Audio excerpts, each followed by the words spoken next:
Hypocrisy.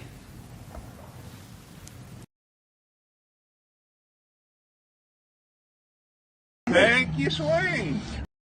Let's put it out on Twitter. I don't give a fuck if you're 6'3". I'll slap the shit out of you, fucker. Yeah, what's up, guys? Welcome to Law-Splaining the Interwebs. I am your on-time host, Nick Rekieta of Rekieta Law, a small law firm in central Minnesota. And the best thing about this live stream is I am I'm on time, and no matter how much the chat lies and says I'm not on time, the replay will not be able to tell the difference. That's right. Suck it, chat. I am on time, and I hope you die in prison as well. That's right, fuckers. Okay. I do apologize for being late. I've been gone all day. Left my house at left my house at 9 a.m. And then I got home at 5:10 p.m. I took a nap for a whopping 30 minutes and then left again. And then got home after 9. So then I had to get the kids ready for bed. And I hadn't even had dinner or anything. So I made some fried rice really quick. Just a quick fried rice, some leftover steak, mushrooms, onions, some bok choy, some eggs, of course, a serrano pepper. What else did we have in there? Some mirin, rice vinegar, soy sauce, MSG. Yeah, anyway, it was really good. And I'm sitting there eating it, and I'm like, oh, God, yes, this is great. I'm going to have some dinner right before this show, so I'll be charged up. I'm ready to go, and oh, my God, I got to take a shit. So I had to go drop a grumpy. That was true. That was true. I was tweeting and commenting from the toilet, and I have no shame about it. When you got to go, man, what are you supposed to do? Not? I could have started the show, of course, and then immediately left to go to the bathroom. But I thought it would be better if I was just here once we sat down. So there we go. We've got some stuff to do tonight. We've got some weird stories, man. Very, very strange breaded stories. Unbreaded stories. We got a weird fucking show. I don't know. It's the weekend. The Depp trial's been going for 3 weeks. My brain is like almost exclusively on the Johnny Depp stuff every day. I hope you guys have been liking the short clips that my editing team is putting out there. We try to do a little bit more than have just the clip. There's memes in them and stuff. And we've also got, I've got a compilation of the Scotsman, a compilation of his testimony coming out tomorrow. So we're going to be, that's, and that's like a longer video, like 30 minutes of his good moments. So that's going to come out tomorrow. Other than that, I might record some independent stuff. There are other topics to cover. But yeah, so that's been going on with the shorts. I'm glad they're super well received. They're driving tons of subscribers. If you are new here, if you maybe saw a Johnny Depp clip,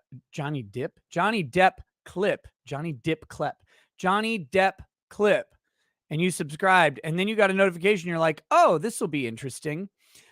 I must warn you, the night show. The night show is home for you. It is where you should be. You should watch it, despite what I tell everybody in public. Like, oh, what do you do for a living? I'm like, well, I'm on YouTube. And they're like, really? What's your channel? Don't watch it. That's what I say. Just don't watch it. Trust me. But that's a lie. It's the only lie I tell. They should watch it. But I know people enough to know that you got to warm up for it. You got to be in the right mindset because you should be here, because this is where honesty and storytelling and jokes live, all in the context of loosely being related to some legal issue sometimes. But you've got to be able to deal with the jokes and to deal with the crassness and the crudity and stop pretending that it bothers you. You don't have to keep up appearances here. You could be anonymous in the chat. No one will ever know. You can be okay. We can talk about like burning down villages and whatever, and then laugh at the crispy nuggets that are left behind. It's fine. We're going to make fun of Brianna Wu. Actually, I'm not even going to make fun of Brianna Wu tonight. I'm going to let Brianna Wu make fun of Brianna Wu. I know we just talked about it, and you're like, oh, shit, is Nick thinking it's Thursday? No, I am not. I am not. I have to defend my honor that no one tried to besmirch. We're going to make fun of that Adam's apple bespectacled fucking hideous monster because it deserves to be made fun of. And it's okay. You can laugh and smile because jokes are allowed. This is a place where we go back a couple years when you could tell a joke and not think that you'd be fired for the rest of your life. Let me be fired, right? Like that. I've fallen on that sword for you. You just get to laugh at it in private and don't have to worry about you being canceled. So that's what we'll be doing. I've got a bunch of weird stories and things, but first, I used to do a segment called Hate Mail, and I do not have any current hate mail of the normal sort. But I do have a new type of hate mail, and I gotta open that up real quick. So I got some of this the other day. Raw Set from the Discord sent me this military special bourbon. I've used a little bit for cooking because I needed a bourbon quickly, and it was upstairs. He sent me military special gin. You would not send this to someone that you didn't fucking despise. Like, this is not good. I haven't even tried. I know this will be bad. Gin is a special intoxicant. Because gin can either be really, really good or it can be atrociously bad. Where is my knife?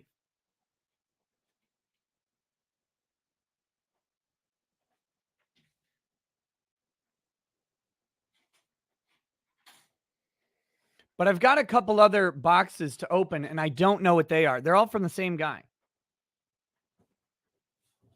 He sends me these boxes.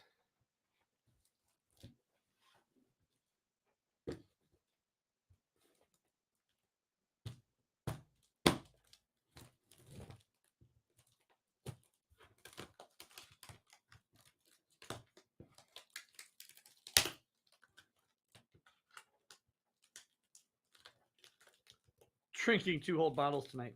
No, I have. Did you paint the tape? Like, what the fuck are you doing? Why? Why would you paint tape? Oh my. This would be way easier if I had my knife, which I apparently do not.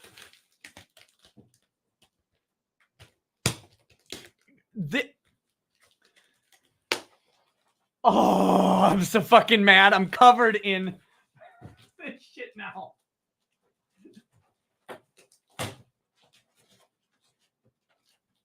I hate you. I hate you so much.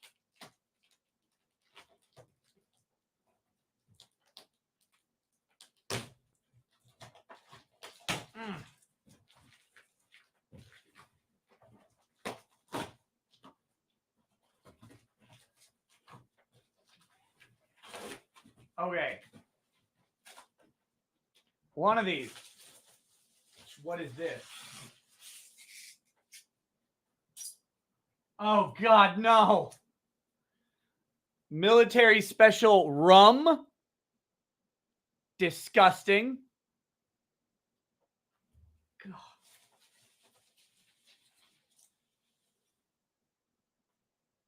Oh, better yet. Superior West Indies spiced rum. Ugh. Okay.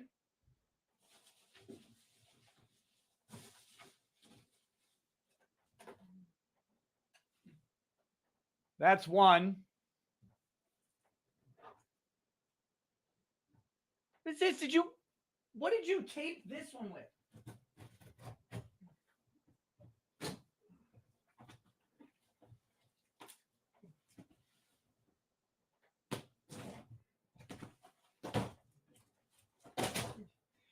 Dude, I'm going to have you package Seth Rogen's car so it stops getting broken into. Holy shit.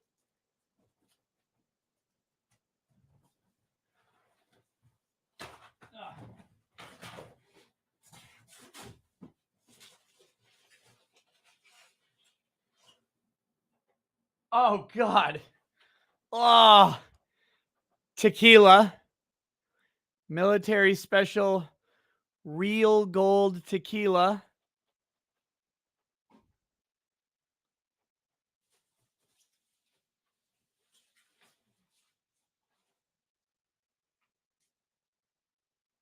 And then another bottle of rum. What's the difference?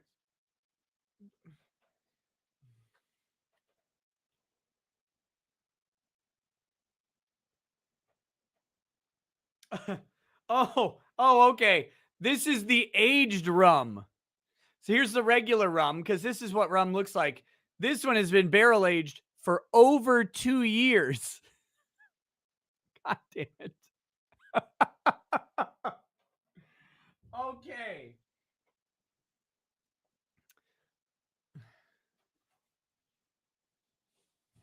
So, all right. Okay. I am covered in bullshit now. Fucker.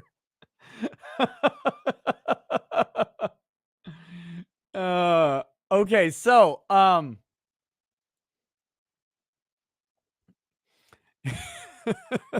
so I have a plan for a show. I had a feeling that's what was in these boxes. And I have a plan for a show. Occasionally a streamer has to do the wrong thing. I cannot do this tonight, but occasionally a streamer has to do the wrong thing. And so I will be putting together a show with a liquor roulette wheel where every so many dollars I will spin the wheel and do a shot of military special liquor. This sounds like a really terrible idea.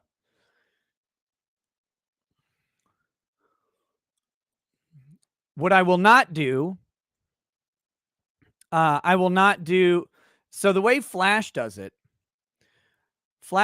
for like $100 chats that come in. I was thinking every set dollar amount so that everybody can participate without having to like, have one person do so much. We'll socialize this like socialism, because socialism is good at killing people. And I figured that since that will be you guys trying to kill me, that socialism is the best way. So we'll figure out the dollar amount. I'll do a deep dive analysis on how much money I want to make from dying on stream. We'll do it.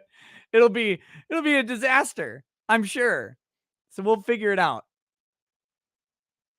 $5. Yeah, no. Yeah. But anyway, so there you go. Thank you, Rossette. You're a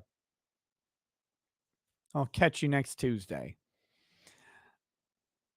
You will die. You will literally die. You should have Drex on so he can save the show.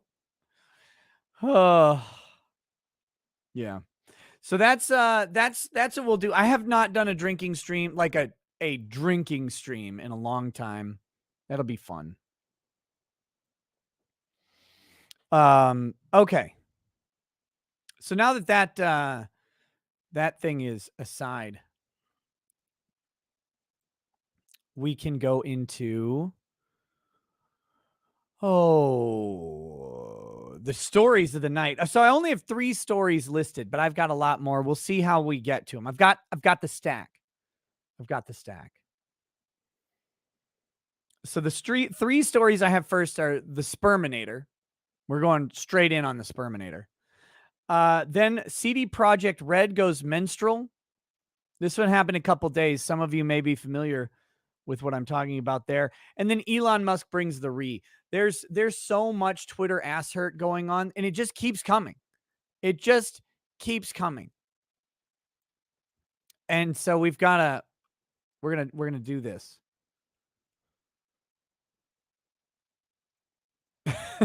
We're gonna do that, and then I've got video. Well, Lofty Pixels, whatever Lofty is. Lofty Pixels is kind enough to share some video with Brianna Wu, and since I despise you guys, I will play that video. Now I will give you a warning so you can like look away or turn off your screen and just hear the audio. But I have to prove something to the chat.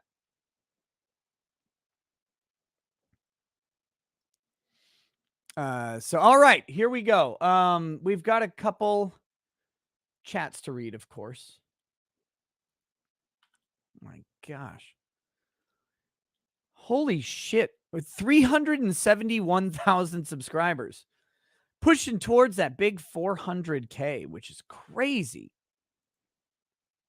All of this was a shit post. It was always a shit post. And now it's this big crazy thing. Righty Rofty Pixel says, myself and a coworker were talking about Twitter today. They did the whole free speech does not equal freedom from consequences talking point. Always hated that line, but I'm trying to think of the best counter to it.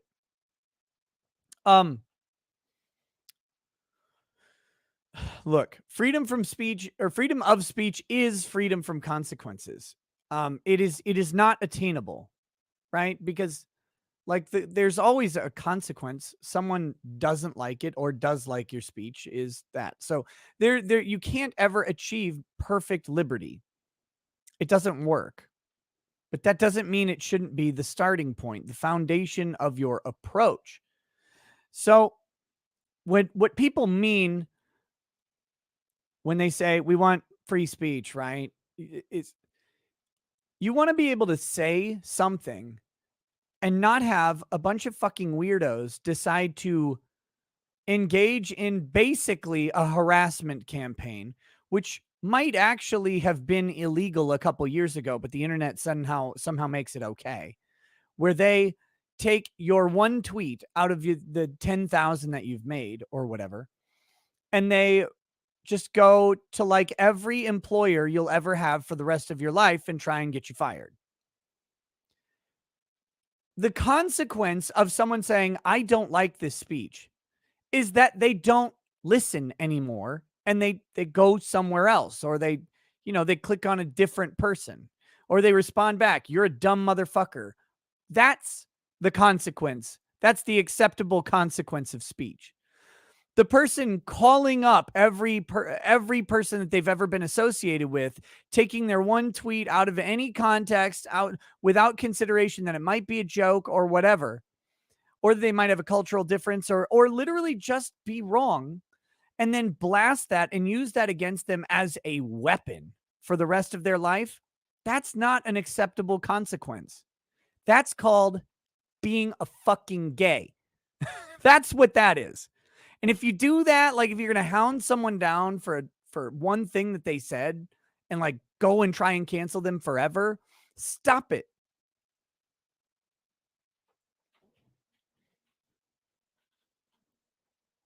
Stop that shit. And yeah, there's some guy. So some guy dropped into the comment section today on an older video. And so the way YouTube Studio works is it shows you like the most recent comments. So at any given point, like if I check YouTube Studio, it shows me 3 comments and I can click view more and see the most recent ones, irrespective of the video that they're on or anything. So sometimes you just see stuff when it happens. And I happened to click on the YouTube Studio and see this comment, and it was defending veto. Is defending veto. Like, because someone decided, they're like, you know what I'm going to do today? I'm going to defend Vito Giswaldi. And they didn't stop for a moment to think why. They just decided they were going to do that. And so they came on, they're like, I don't know why people are dogpiling on Vito or whatever. And then they went into this whole fucking stupid ass diatribe about how your freedom of speech protects you from the government, but not from private companies. Wrong, motherfucker. Freedom of speech doesn't protect you from anything. So that's your first broken ass point. The Constitution protects you from the government, yes, and does not protect you from private companies unless they are engaging in quasi-state activity, et cetera, et cetera, et cetera. Not really important for this. However, freedom of speech is not the Constitution. Freedom of speech is a principle upon which a portion of the First Amendment was based when determining what to write down. Freedom of speech is a principle that transcends constitutionality and legality. It was an idea that says that the right to speak, the ability to speak your mind, and then the appropriate counterability being disagreement and also speaking your mind, was a principle that our founders held so sacred that they believed they should restrict, or they should enable freedom of speech to the maximum that they could do within the bounds of the law. And the only thing that they could do was bind the government. They could not bind a private party. So they did not decide that freedom of speech should only be enforced against the government. They were limited in their ability to enforce it further. But the principle of free speech transcends all of that. And it's a valuable principle for society as a whole. So the next, if anybody ever tells you, oh, well, freedom of speech is only for restricting the government's power to stop you. Fuck you. That's what you say first. Fuck you and the mother you rode in on. And then you say, listen here, you piece of shit queer, because you got to use juvenile insults, right? When you're doing this. My freedom of speech goes beyond your stupid piece of paper. Fuck you. I hope you wipe your ass with it and get gonorrhea and die. Stop this. Don't listen to these people. They're wrong. They're literally objectively incorrect. Freedom of speech exists before the Constitution as a concept, and it persists after the Constitution and all of those restrictions and all of that shit that people talk about. Freedom of speech is not the First Amendment. First Amendment doesn't even say it does. Hold on. Let me just get the fucking language.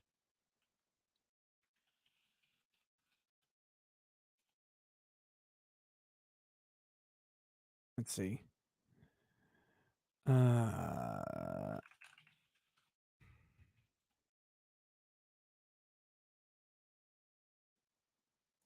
we go. Just a minute.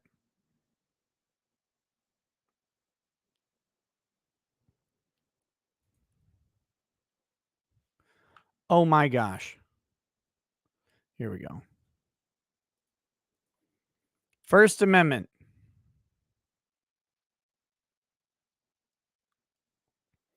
All right. Congress shall make no law respecting an establishment of religion or protecting the free exercise thereof or abridging the freedom of speech. Okay? That's all it says. The Constitution doesn't say free speech exists because we recognize it. Free speech, freedom of speech exists outside of the Constitution. It is external. It predates it. It is referenced in it, not created by it. And therefore, the Constitution is bound by the restraints of government's ability to only restrain itself. Constitution is a document of negative liberties for the most part, and that is the point here. It's referencing freedom of speech. That concept must have necessarily existed prior to the writing of the amendment. And of course it did. Okay, anyway, spending too much time getting angry. Fair and Balance says, Nick, sent your shout out to my bro for his 30th birthday in the family chat. My dad, who's a neurosurgeon and a lawyer, completely fangirled over you. He watches you and I never knew. You're making waves. Drink. I got to start drinking early, this early. All right, we're going to finish this bottle tonight. I don't swear. What else can I say to them? Just change fucking to frickin'. And change queer to Russell Greer. You can do this. I have faith in you.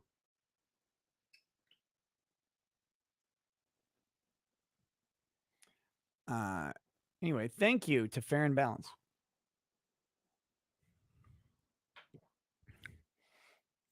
Viden the Cold One says, hey, Nick, my cat Lulu died today. She was 14 years old, and I got her at 2 weeks old. Could you raise a glass for her? Of course, to Lulu. A companion, a friend, and a family member. 14 years. Those 14 years will not be forgotten.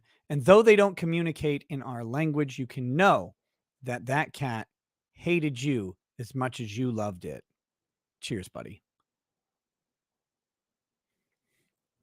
Don Booz just wanted to say thanks for all the streams. You're getting me through a hospital stay with sepsis for the second time. Shit. Good luck, man. Sepsis is no fun. No fun. And if anybody thinks that was a mean toast, anybody who has ever owned a cat for an appreciable amount of time knows exactly what I mean by that. Evie Warner, that data dump from Rust appears to have the script of, or at least part of it. It isn't impressive. We need to do a reading and make fun of it. Bastard Luigi says, Nick, get some freaking sleep. Jesus, you've been streaming since I woke up yesterday. I did not stream at all today. There's no trial today. Everything was good. But I had a dentist appointment in the Twin Cities today. So Lady Rackets and I just our cleanings. So I had to wake up at 9. Wonder if I should put a little makeup. And then we got in the car and drove 2 hours, got our teeth cleaned, drove back home. Kids had the end of their homeschool co-op. Our homeschool co-op is done for the year. And it was the end of the year event tonight. So that was fun. Bastard Luigi. Wait, read that one. Kiwis and Sunshine. Says, my Grams Annie passed away last year. She survived Shanghai in World War II, then escaped back to Hong Kong and raised 5 kids. She was kind and strong with an eternal sense of optimism. Could you give her one of your amazing toasts? Yeah. To Annie, a grandmother, a monolith in the family who has seen the unrivaled joy of children producing grandchildren, but also the unbridled horror of Japan in China in World War II. And the oppressive Chinese government that would follow, who escaped into Hong Kong, into a place of Western freedom in the Eastern world, to raise a family, to throw defiance to the wind of oppression and say that despite the horrors I've seen, I will bring light into the world. May she rest in peace and be restless in the hearts of her family, her children, and her grandchildren. Cheers to Annie.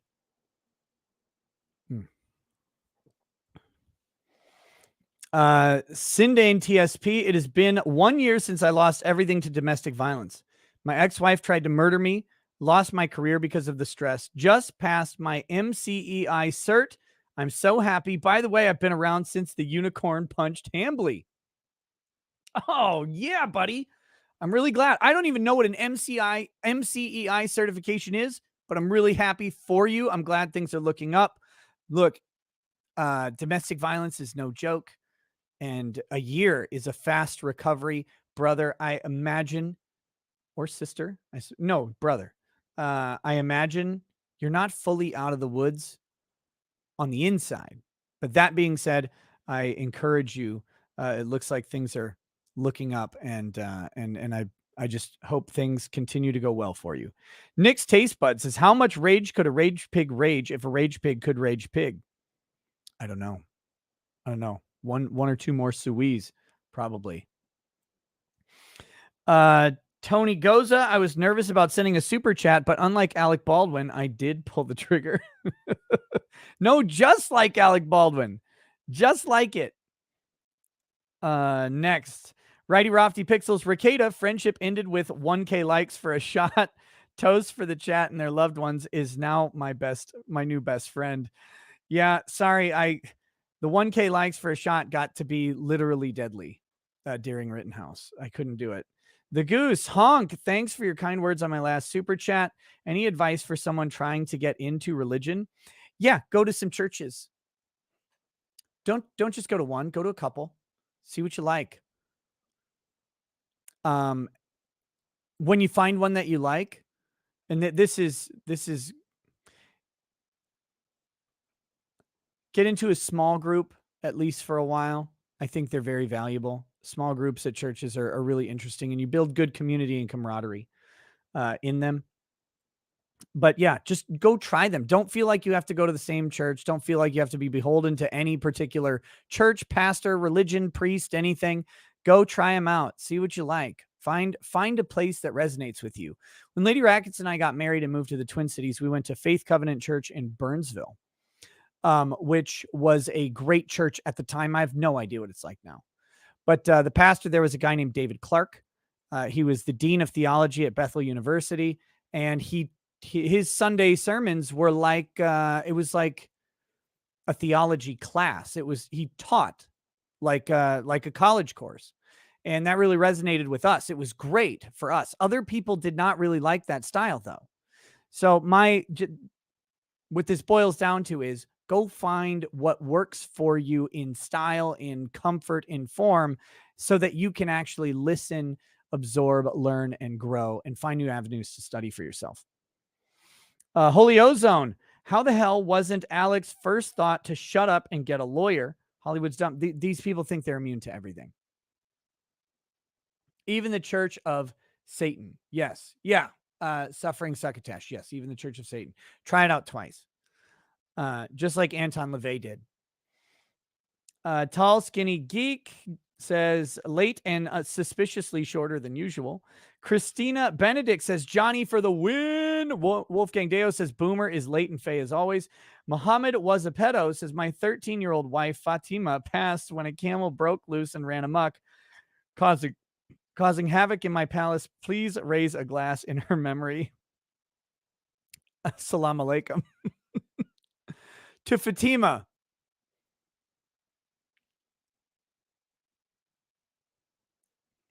Fuck the Middle East. There we go. Bria Z. Ricada, I can't be the only one who watches you from Hawaii. You are not. You are not my favorite grifter to watch since Rittenhouse. Humor as dark as I. You're the best nose. I plan to send you a bottle of vodka you keep talking about. Cheers, Nick. Oh, what? Ocean vodka? Yeah, Bria. What island are you on? I mean, you don't have to say. I don't know if I'll even see it. Whiskey theorizes my old boss got charged with fraud. Look up Brent Swadley if you want a quick laugh. His case is piling up, and it's all because he talks too much. Damn. R.I.P. to that guy. Rebecca Kalyani. Tomorrow I am turning 33, wondering if you can give a toast. I have been looking forward to this all week. Rebecca, happy 33rd birthday tomorrow. 33 is quite an age.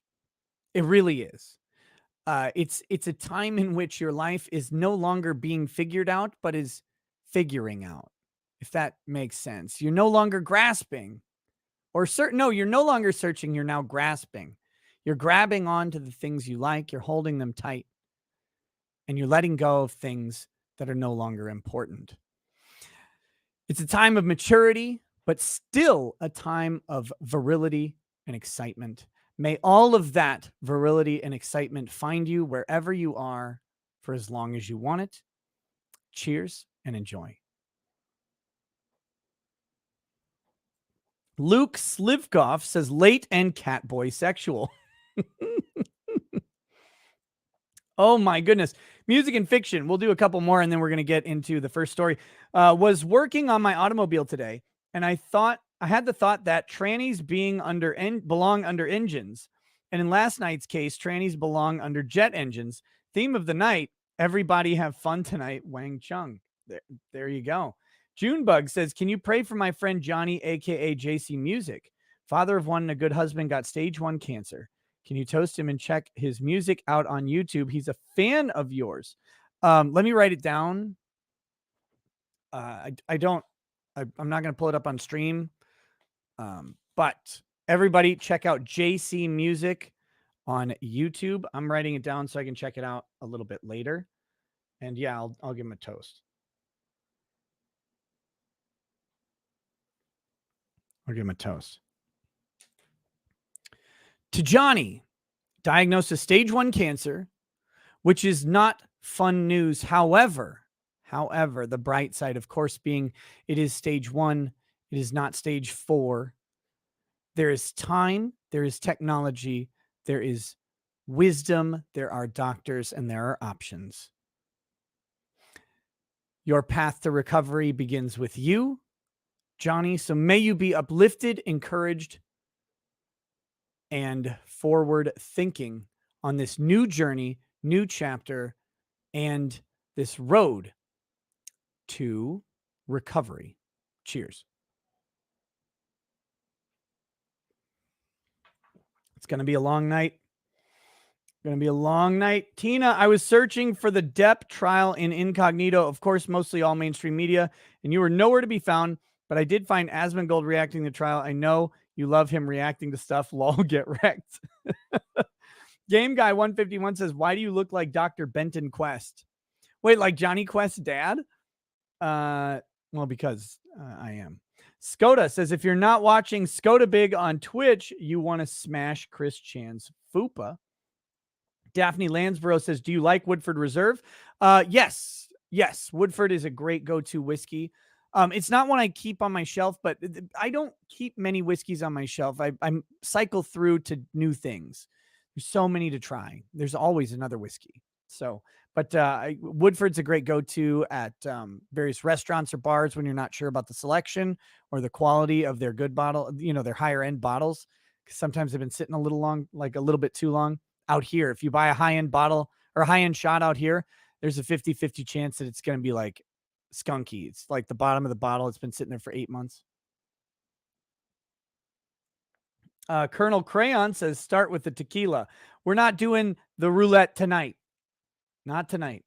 The Scriptic says, Nick, I owe you for my greatest achievement on YouTube. Almost at 9,000 likes for my comment, simping for Dr. Mommy on your video about Elaine Unbreaded-Hoff accidentally proving Johnny's abuse case. Cheers, mate, and hashtag justice for Johnny. I'm very proud of you. I'm very proud of you that your simpery has reached 9,000 like-minded simps. See, Goody, I think we might do a movie tonight. Deathwish says, thank you for distinguishing freedom of speech versus the First Amendment. So many tards get them confused. If you have consequences for speech, then you are paying for it. Thank God you understand that. Yeah, it is a hard concept for some people to get because they're like, well, but I mean, somebody could just not like it. It's like, yeah, they can. And that's okay, by the way. By the way, the left is melting down so much over this fucking Twitter thing. They're pissed when Elon Musk blocks them. They're like, so much for free speech. And if you are outside and someone is screaming at you and you go later and go inside your house, you've not abridged that person's free speech. Not in any way. I said this when Trump was blocking people. The same thing. He's not. See, that's the interesting thing about Twitter, and it's why it's so ham-fisted, because our ideas and notions of speech and constitutional protections did not contemplate a Twitter. They didn't at all. But the idea has always been you can't be forced to listen to speech. But that doesn't mean you throw them out of the square. It means you leave the square. If you block a person on Twitter, you miss the potentially interesting thing that they say. In the same way that if you leave the speech early, you miss the conclusion. That's on you. But no one should be able to come into your place, into your solace, and bother you. The tools exist. Now, I don't block people on Twitter. If the tools exist, though, for you to effectively go inside, there's nothing wrong with using that. No one has a right to speak in your house. That's not freedom of speech. That's never been contemplated as freedom of speech. But anyway. Trump blocking people was different. Government transparency. Yeah, except it isn't, though, because they can still find his speech and they can still speak freely about him. And also, we know it isn't different because the government decided in every other case where the government shuts down your ability to speak to it, like on the whitehouse.gov YouTube channel, for example, where they shut off comments and live chat, or like on the Twitch chat where the army's banning people from speaking or saying certain things or talking about war atrocities or whatever. In every other instance, it's not an abridgment of free speech. The only instance that we have recorded specifically from the higher court is Trump. That's it. That's the only one. But all of the other ones are, no, that's not an abridgment of speech. Wait, what? It wasn't about speech. It never was. It was about Trump. But again, for me, I don't block people, but other people do, and that's fine. Jeffrey Rolick says, I've recently unfriended an anti-Ron DeSantis mutual who's also mutuals with Damon Mills' former boss. That explains the corruption of the English voice acting industry in America. Talk about an open secret. Kronos Oranos says, can you do a review and provide commentary of Joey Diaz? I think you would like him. Maybe. His name keeps coming up. Is he like buying ad spots here? Austin Knit says, hey there, Nick, love your channel. Big fan from Canada. Thoughts on the Gretzky 99 whiskey? I was not impressed. I bought I bought the 1 liter bottle of Gretzky whiskey when I came home from Canada last time, and I just wasn't bad. I was not a fan. I thought it was a little overpriced. So WE says, can I get an America fuck yeah. Cheers. There you go. Next. Okay, we'll do one of these. We'll do one more of these, and then we'll do the first article. Timothy Brown says, I haven't caught a live stream in a while. It's great to have a drink with the most base lawyer on the internet again. Yeah, Tim. Tim.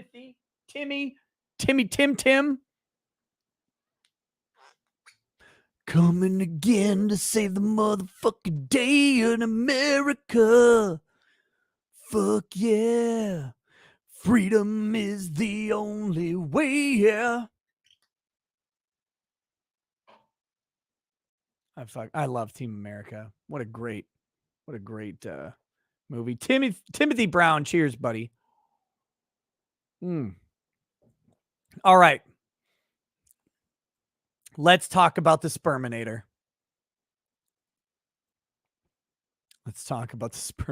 I saw this story I was like, this is good. I thought this was going to go a way different direction, though. When I saw this headline, I was ready to comment already. I'm like, oh, okay. Let's talk about the Sperminator. I'm ready to talk about this thing. And then it went very different than I thought. And so I have different thoughts than initially. But I've got to get my headphones on. We got a little video. We got to hear this. I didn't know there was video. Because I was just looking at the article text on my phone. Durkallah, Muhammad Jihad. Durka Durka, Shirpallah. Jihad Muhammad Durka. Okay, here we go. Share screen. Share. Here we are. I donated sperm to father 47 kids, but women don't want to date me. Let's see. Hello, I'm Kyle Gordy, and I'm a free sperm donor, currently in the UK. And Hold on. Wait, what? Oh, here we go. Why you think you done it? Okay, number one, Your Honor. Just look at him. He talks like a fag, too. Okay. So we will get into what a free sperm donor is. A free sperm donor is different. Oh shit, it had an echo. Sorry. Too bad. I help women have children without going through a sperm bank. Yesterday, I was in Hull, UK to see a lovely young lady to conceive a child naturally, which is sex. So we met up at the hotel. We talked a little bit. Originally, she was a little bit nervous. So after a while, I calmed her nerves. We talked a little bit and we began the process. After the process, I laid her hips up on some pillows. The sperm can go inside of her vertically, gravity. Wait a minute. You guys can't hear this very well. Let me crank it up because this shit just got funnier.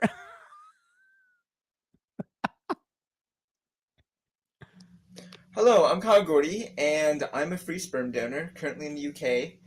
And I help women have children without going through a sperm bank.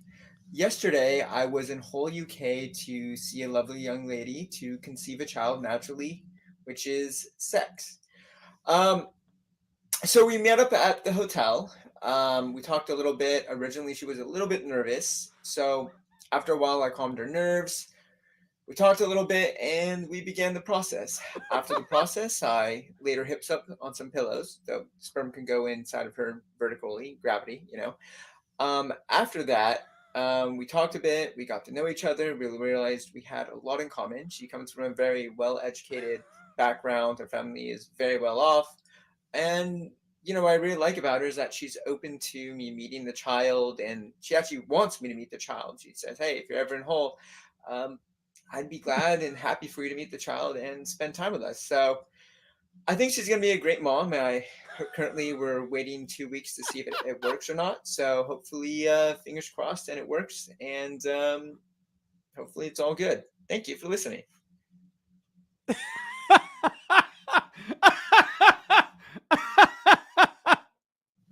This has to be fake. You can't find it? It's not in my purse, and I haven't had it since we got home. Okay. Just a second. Whoa. Hold on. Sorry, guys. Just a second. I got to help Lady Rackets with something.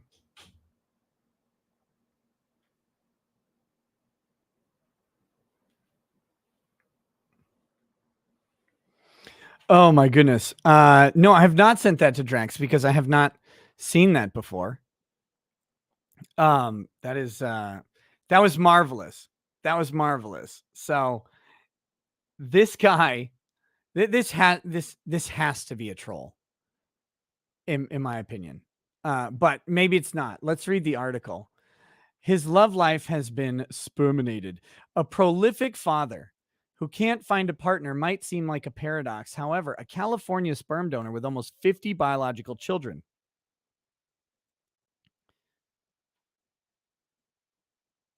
Hello? Oh, no. So Lady Ragged's is looking for a phone, so I'm calling it. Almost 50 biological children fears that his controversial vocation may have torpedoed his chances of landing a paramour. Most women aren't interested in dating me, Kyle Gordy, 30, told Jam Press of his devotion to donation. Devotion to donation. The freelance baby purveyor who claimed that an estimated 1,000 women have requested his semen first started donating his swimmers when he was 22 as he felt traditional sperm banks were cold and clinical and wanted to know where his sperm was actually going. This guy, he's either the most idiotic man on the planet or he's the most brilliant man on the planet. One of those two. One of those two. This guy is out here just making single moms left and right. Okay, good. All right, she got it.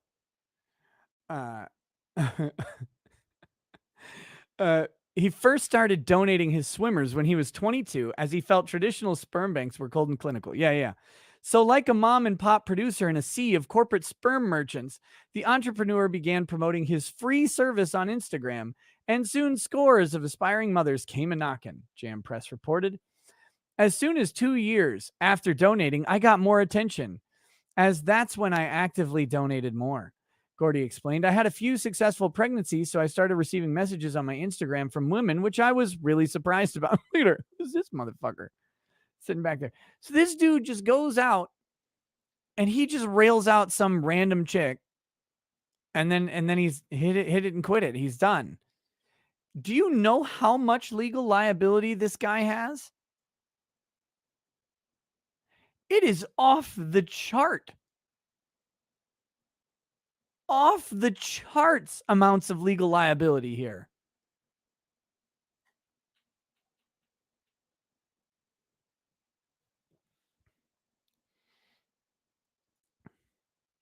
Fast forward until now, the independent sperm banker has fathered 47 children in multiple countries, with 10 more on the way. Oh, holy shit. Sorry, I just read this headline. Inconceivable. Colleague of dad whose daughter was found gruesomely melted into couch left reeling. Oh, what the fuck? Might have to look at that. Anyway, but despite the fact that scores of women desire his super sperm, the serial surrogate said that he's had trouble finding that special someone. Wait till you see why he's had trouble finding that special someone. Although I've had a few women interested in a possible relationship, it never goes anywhere, lamented Gordy, who reportedly had an average dating life before this career. I have accepted my decision to donate sperm, but I've realized that dating may never be the same as it once was for me. Nonetheless, the heartsick Sperminator said that if a special lady comes along, he'd be happy to indulge something more. It is possible I could settle down and start a family of my own, but it would take a very special someone to accept me for who I am. Wait, what? I think discussing my sperm donating early on in our relationship is best, as she will more likely understand the situation. While he might be striking out romantically, the motherhood facilitator says he feels great having helped so many women start families. This motherfucker's going to keep doing it. This is why. This is what he means. Here we go. The joy I receive from doing this is the best feeling in the world. Yeah. Well, long ago, men found out that they liked orgasms. Welcome to the party, pal.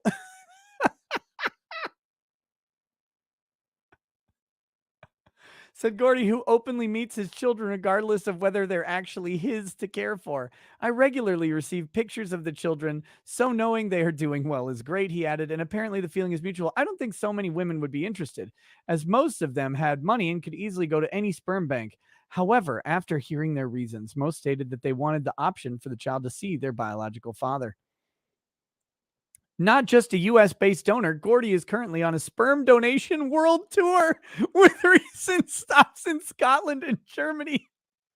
For his Instagram, he has at least 3 kids in the UK, and in a first for across the pond, the charitable soul recently donated sperm to one woman naturally. He said, "Oh, so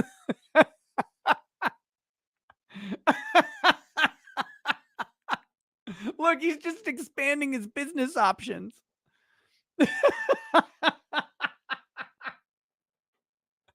At first, she said she was nervous, but after talking a bit, she told me how happy she was. Explained the donor of cutting out the middleman. We realized we had a lot in common, which I find is always great, and we even discussed staying in contact. He added that he believed women in the United Kingdom are most interested in me, but I think this is only due to sperm banks being off-putting. What's the secret to cultivating world-class swimmers? Gordy chalked it up to going organic by using 18 different herbs and supplements a day, as well as abstaining from caffeine, alcohol, cigarettes, and drugs. They have a picture of cum on the fucking news post. This is real now. This is just reality of the news today. With an army of offspring at 30, Gordy is perhaps on tracks to eclipse the UK's Clive Jones, 66, who claims to be the world's most prolific sperm donor with more than 129 biological children. However, UK experts currently warn baby-craving women against going to unlicensed sperm donors. If arrangements are made outside of the clinic environment, there can be medical and legal risks. For example, without the proper consents in place, the donor is likely to be seen as the legal parent. Yeah, you think?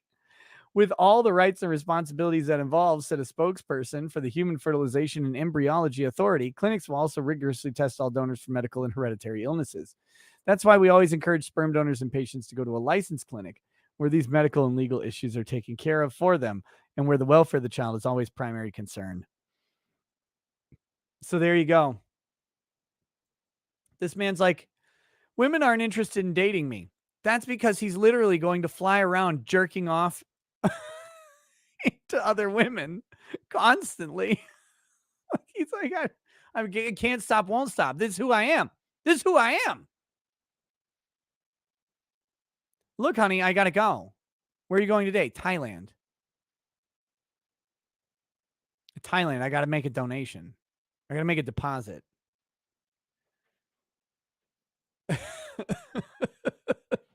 This guy is wild. How much is the pay? Dude, it's free. It's a free sperm donor, apparently. He just goes. Oh, what a terrible, terrible plan this is. This is horrifying, but it's really funny to me. I don't know if it's funny to you, but oh my gosh. This guy is just walking around. What up, girl? Here I am. Have a nice day. Peace. He's fucking gone. Netflix and spill. Oh, I did forget about the girl melting into the couch. What is that? Hold on, let me see.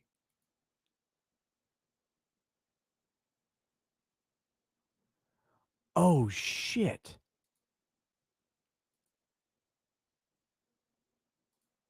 We got distressing content. Hold on. That's a little fucking loud. Oh, oh, that was fucking gross.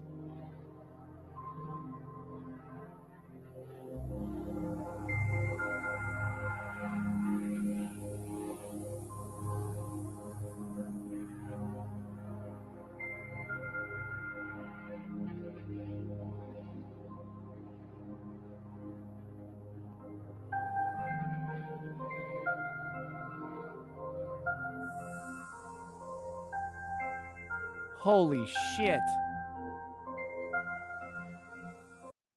Okay, hold on.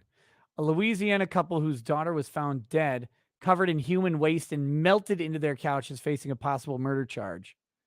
Sheila and Clay Fletcher are under scrutiny after shocking new details emerged about the January 3rd death of their 36-year-old daughter, Lacey Ellen Fletcher, who was found on a ratty couch covered in urine and feces and weighing less than 100 pounds.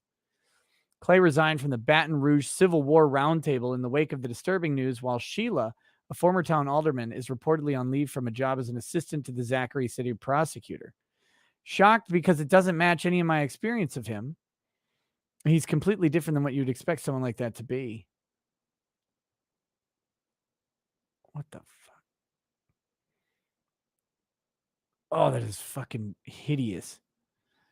Police responded to a 911 call from Sheila on January 18th. And responding, emergency workers were greeted on an imposing stench and gruesome sight. Lacey, who reportedly suffered from a rare neurological disorder, was found sitting up on a couch that had been worn through with excrement. The daughter had ulcers on her bottom and was infected with COVID. The DA is planning. So it's a COVID death then. Oh, thank God we've explained what happened here. I mean, this is a mystery until I read that sentence. DA is planning to present a second-degree murder charge for the parents to a grand jury on Monday.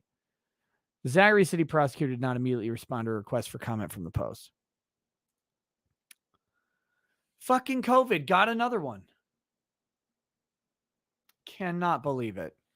Cannot believe it. That is a nasty story. That is a nasty ass story. Damn. Okay. Oh no, the ghost of Kiev's been killed in battle. Identity revealed. Well, the ghost of Kiev, it was a woman of color, right? Remember?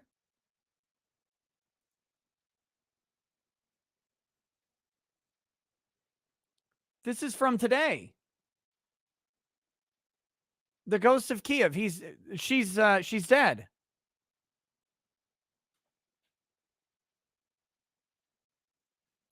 Wasn't the ghost of Kiev, wasn't it like a transgender woman of color too? Like, or whatever? Like, here, turns out it was actually just this guy. The mysterious Ukrainian fighter pilot hailed as the ghost of Kiev after reportedly shooting down dozens of Russian aircrafts has been killed in battle. The death of the much celebrated enigmatic pilot was reported by the Times of London, which for the first time also publicly identified Major Stepan Tarabalka. So there you go.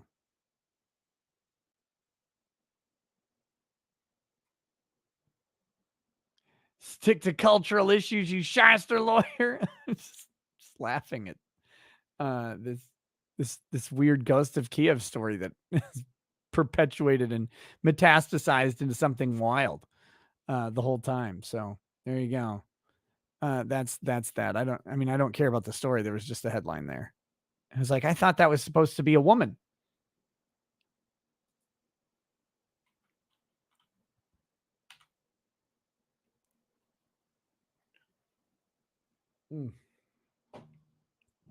All right.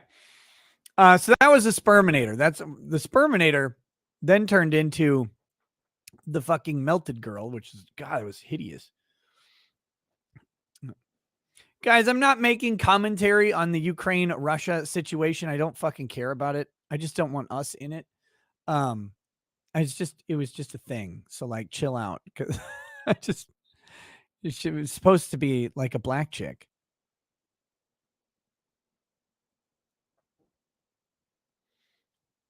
Anyway, Catapultum Habio says, Nick, my son is only one, but looking ahead to education, debating homeschool or private religious school. How did you find your homeschool co-op? Would really love to hear more about your experiences with it. Our homeschool co-op we found because several of the people in the homeschool co-op went to the same church as us. But you can typically, state homeschoolers will create resources that will have lists of homeschool co-ops. You can also check out resources like Mache, which is a Minnesota-based homeschool advocacy group. You can also find the HSLDA, the Homeschool Legal Defense Association, has lots of resources for homeschoolers of all kinds. So check those places, but check your local churches. I'm not saying to check your local churches to find like one that's matches your religion. Some of them won't care at all what religion you are, but you'll find the homeschoolers there at the churches. That's where they end up.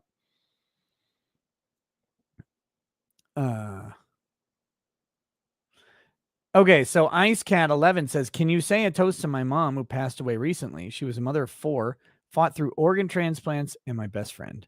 She loved talking to me about your streams and epic toasts. Oh, yeah. Yes. Yes, of course I can. Y'all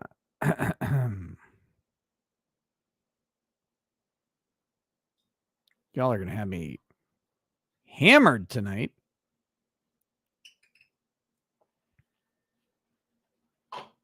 Okay, so to the mom of IceCat11, a mother of 4 who had had her share of medical troubles and medical triumphs, for multiple organ transplants, recently passed away. More important than any of the troubles and trials, of course, best friend to IceCat, their child. And that is the sign of a mother, right? Though children will have rocky relationships at times with their parents, the ultimate goal, the ultimate outcome is one of friendship, respect, and love. And it sounds like that's what IceCat and their mother had. May she rest in peace, with fond memories of watching a silly Minnesota lawyer far at the bottom of the good memories and many better memories on top of it. Cheers. Timothy Reaper, I can wake up my old Twitter and send some woo memes if you want. He also was in a show on Sci-Fi called The Internet Ruined My Life that reenacts his traumatic experience with Gamergate. Search TIRML, season 1, episode 2, and go to 1420. No, I don't need that. I don't need that. We'll do that in a minute. Rottweiler says, yo, Nick, can I get a toast in honor of Beatriz? Best mom ever, woman of science and devout Christian who passed away today 3 years ago. Who's always there for my sister and myself. Thanks, Nick. Keep it up. Yes, to Beatriz. To Beatriz, another mother. But also, of course, because mothers are never just mothers, though many of them would consider being just mom probably an achievement. But a devout Christian, a woman of science, a thinker, a believer, and as a mother, of course, a feeler, covering all of those personality characteristics, covering all of those realms of human experience. She's been gone for 3 years. However, her children remember her to this day and will long into the future. Cheers.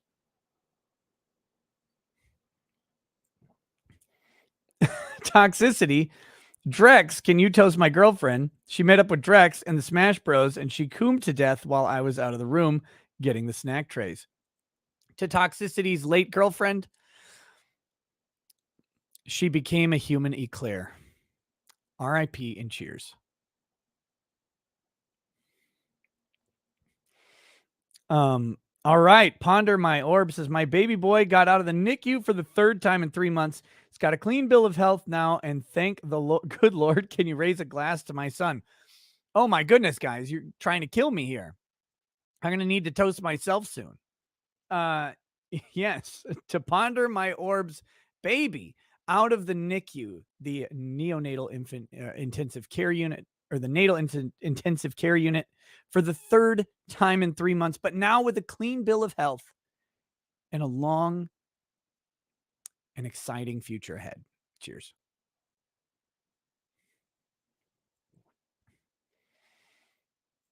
Michael W. Nick, I just sent you a DM on Twitter about high school in my area putting on a drag show for students.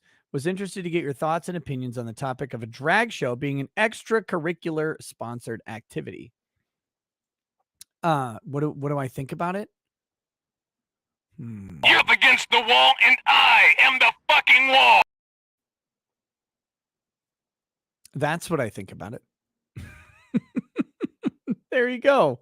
There's my thoughts summarized very, very succinctly and simply. Okay, let's do this next story that I've got.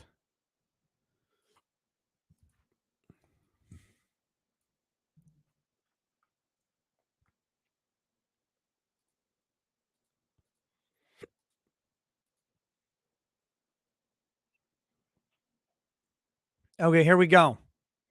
CD Projekt Red is considering menstrual leave after announcement from Good Old Games.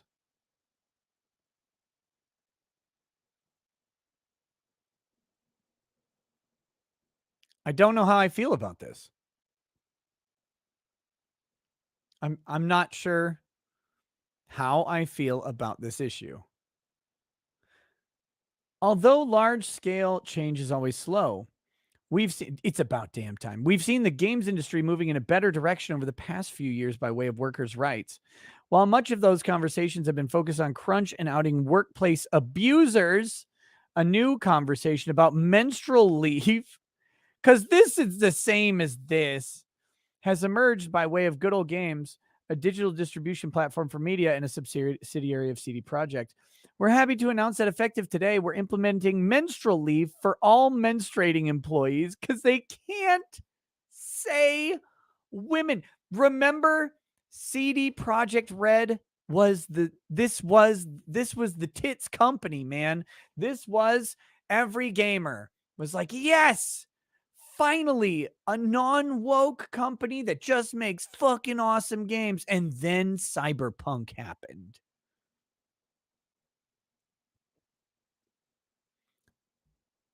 Cyberpunk, that piece of fucking trash game, happened. And now we know part of why. Like, what the fuck is going on? Menstruating employees. Just say women. Just say women. Men don't menstruate. There, I said it. I said it. Men do not menstruate. If you're a menstruating man, you aren't a man. I'm sorry. Men do not. Like, if I started bleeding out of my penis, I would be in a hospital immediately. I'd be in a hospital twice. I'd be like, no, take me to the Mayo Clinic. And then have the Mayo Clinic take me to whatever better elite hospital there is. I want to go to Obama's hospital. I want to go to Ginsburg's hospital. You think Ginsburg menstruated? It's a joke. It's a menopause joke. I'm sorry I have to explain the menopause joke. No, fuck this. Stop it. Like, this is ridiculous. Women menstruate because, well, God made Eve and that bitch done fucked up. That's what happened. It's all women's fault. It always has been. But that's the punishment. Their eternal punishment is bleeding and pain. Live with it, ladies. Can't believe this shit. The company said in a LinkedIn post, PC Gamer. Holy fucking hell. Fuck off. We're happy to announce that effective today, we're implementing menstrual leave for all menstruating employees. Menstrual leave fosters inclusiveness by accepting that there are biological differences in the workplace, by giving additional days off for those experiencing menstrual period pain. We acknowledge these symptoms are real. Oh, additional days off? I mean, that just kind of doesn't sound like equality. Do it in Elmo. Hi! Breaking taboos can only be done by speaking up and making an awkward topic a normal conversation. Implementing menstrual leave is yet another step towards making GOG an even more inclusive workplace. And we won't stop in our continuous efforts to learn, reflect, and improve on how we can do better for all of our team members.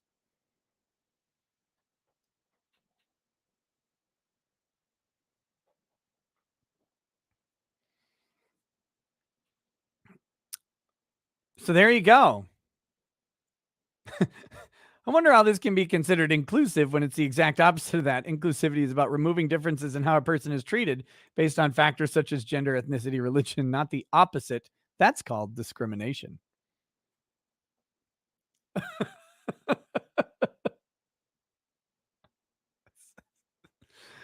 I can just think about the situation where a team is composed, for example, by 3 people, 2 women and 1 man. If the 2 women have to leave by their menstrual period at the same time, so the guy will need to work by 3 times because he'll need to do his work and theirs too. Is this fair for the guy? Yeah, their cycles synced up. It's like all the women in the office are out the exact same day every month.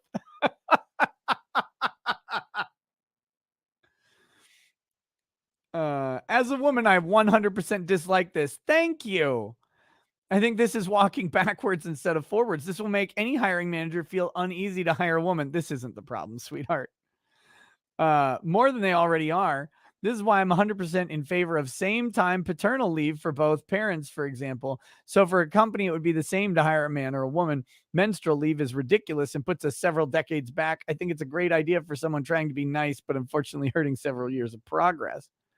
Will women be paid wages for days when they're not working? Yep.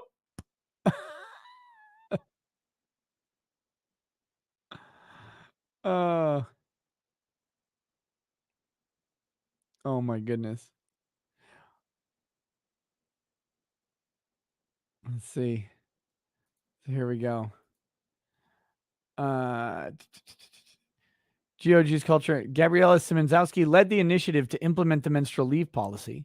The company estimates that employees who use this leave will take an additional day off per quarter. Let's see, a quarter is 3 months. A menstrual cycle is approximately 5 to 7 days. So it would be 15 to 21-ish days during the average quarter in which menstrual period pain could occur. 1 day a quarter. Yeah, that sounds like that's going to happen. Sure. I bet that's going to happen. I you know what? I think they're right. I think it's going to be 1 a quarter.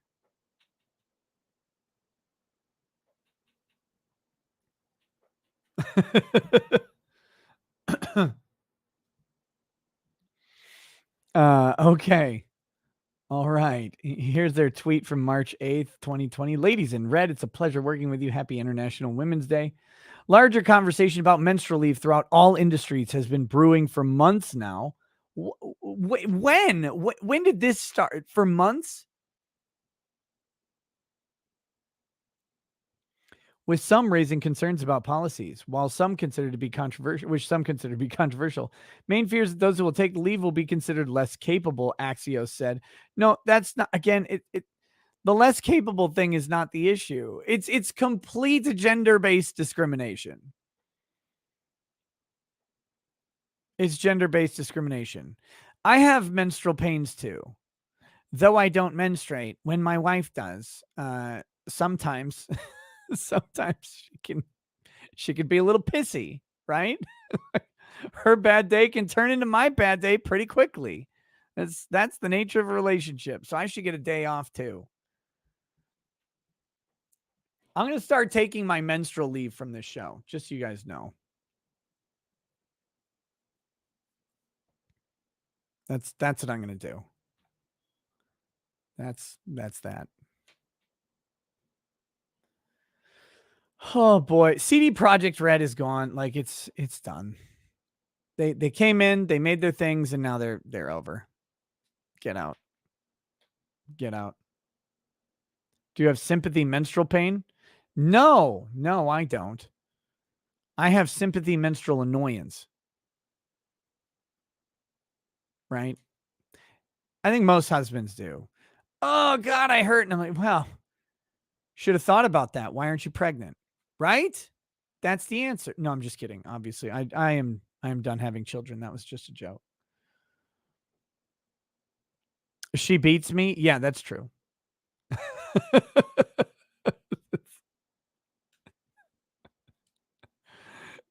Seriously, I get yelled at once a month. Like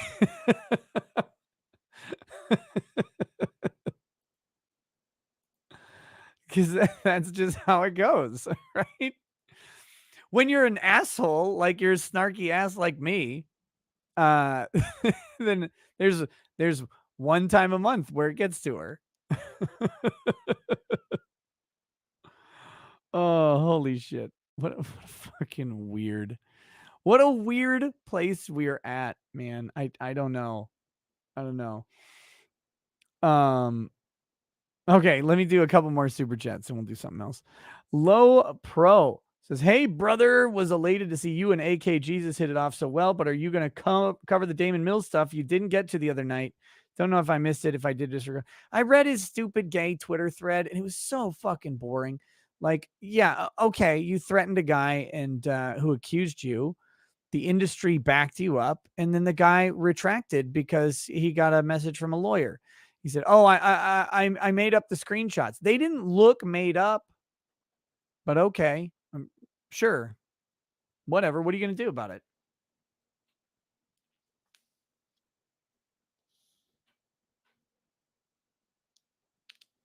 Anna was talking about Mrs. Rackets taking care of her in Houston. Please elaborate. Look, Lady Rackets is a caregiver, and Anna was not feeling well at Anime Matsuri. You can ask Anna why she wasn't feeling well. She may tell you. I don't know. But yeah, Lady Rackets was hanging out with her, making sure she was doing okay, making sure she had water and all that stuff. She was just physically ill.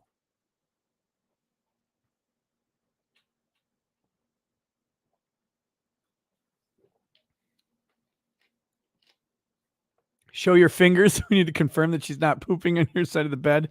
I have them all. They're all real. They're all natural. Don't look too close, though.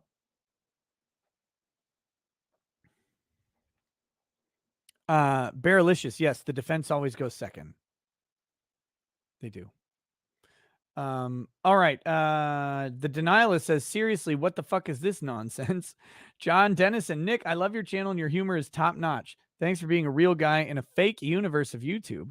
Your comments on the First Amendment and Bill of Rights are spot on. Keep the streams coming. You are the best. Hey, thank you, John.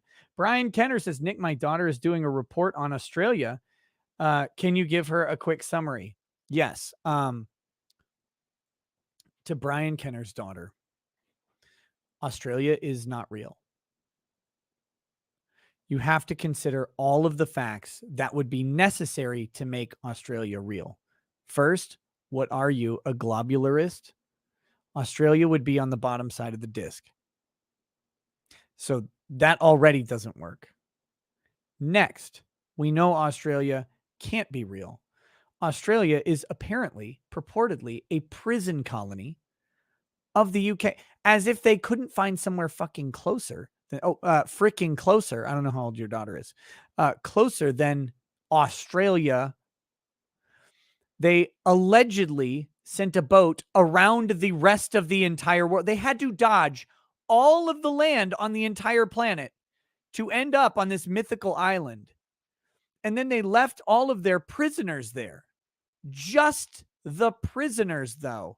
And they're like, have fun killing each other. But the prisoners didn't do that. Apparently, they created a Western society, subjugated Aboriginals, and built a civilization, which, I mean, wouldn't be the weirdest Cinderella story until you realize that every single species of monster that lives on Australia's fake land kills you.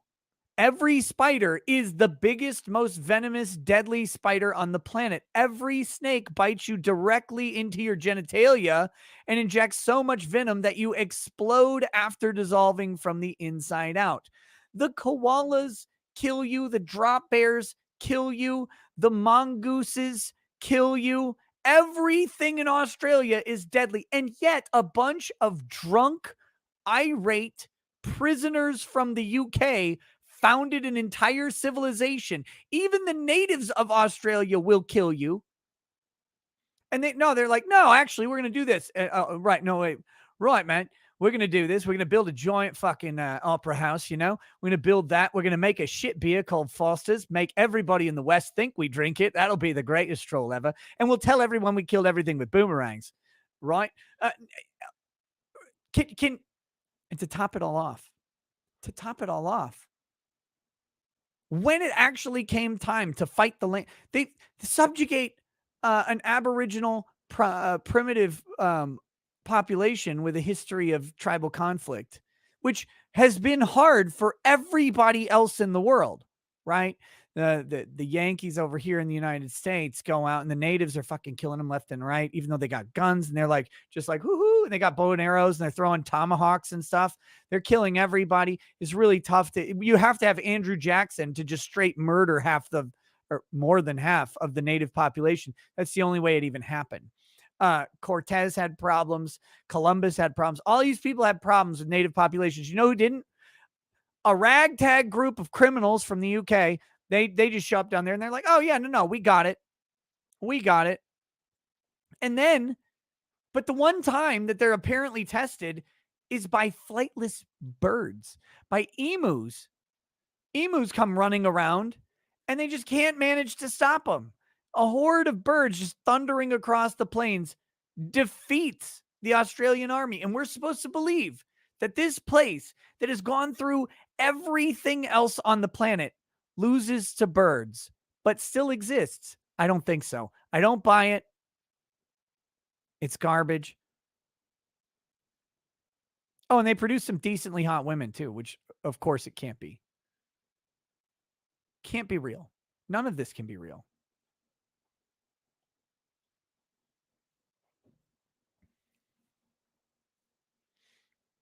So there you go. There's the rundown on Australia. It's not true. Mike Mysterio 13. Now, kids, what do we say when we need a nice man? Are you my daddy?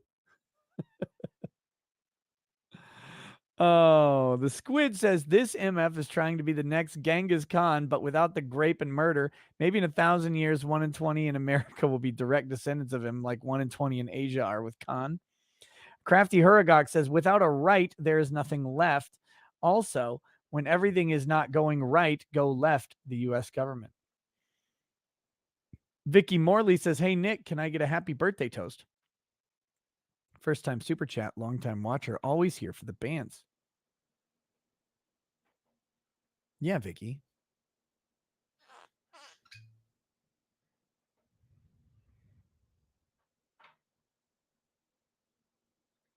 All right.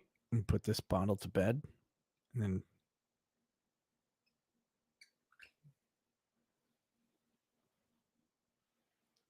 move on to the next one. To Vicky Morley. Over in England, I would imagine, because the donation was in British pounds. Happy birthday, Vicky. Though you come from a long and noble line of English men and women who were apparently dumb enough to create Australia, that's not your fault. That's not your fault. You are here, which means you are among the intellectual and cultural elite of England. And for that, you should be commended, toasted with a cheers and a cheerio. Happy birthday, Vicky.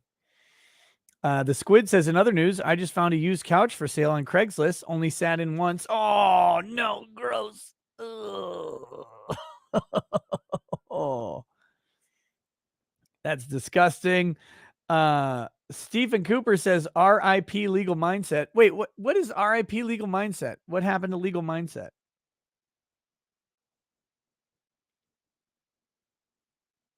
Let me see.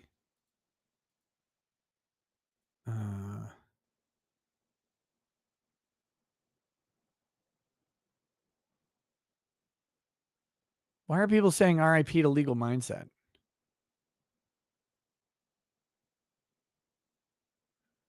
Banned? For what?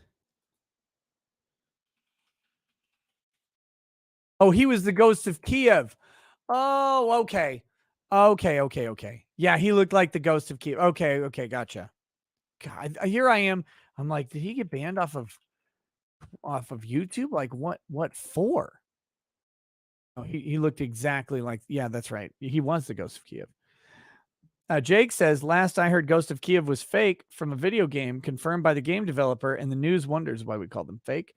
Vorst says, rip Rackets' liver in honor of it. I'll pretend just for you, Nick, that my country, Australia, isn't real. Cheers, mate. Sure, Vorst.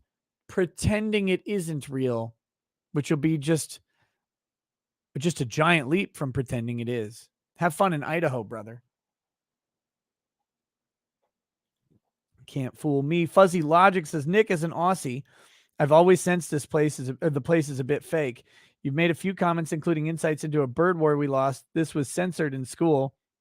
What's the truth of this place, Chris? It's the same as the truth of the Matrix. What's that? There is no Australia.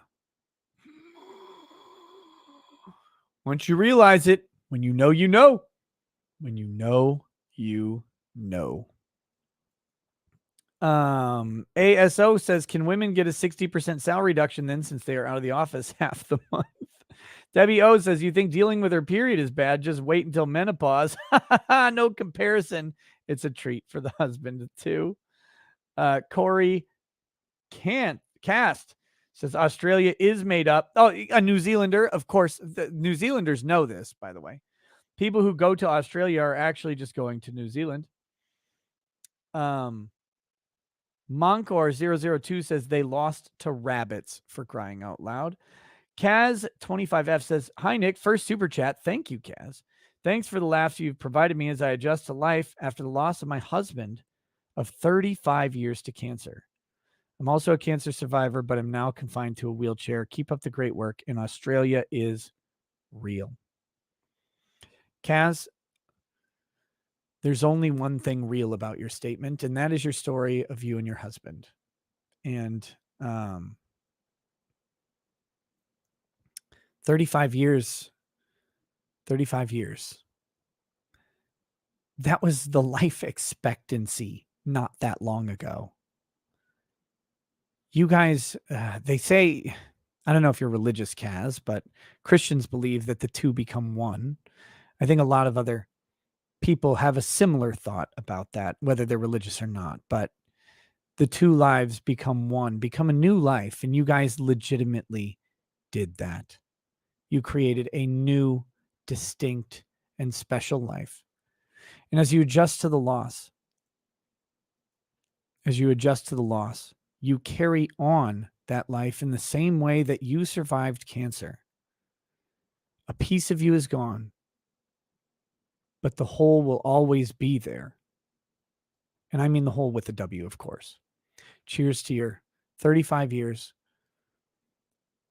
May the memories of your husband only be the good ones, because that's what you built together.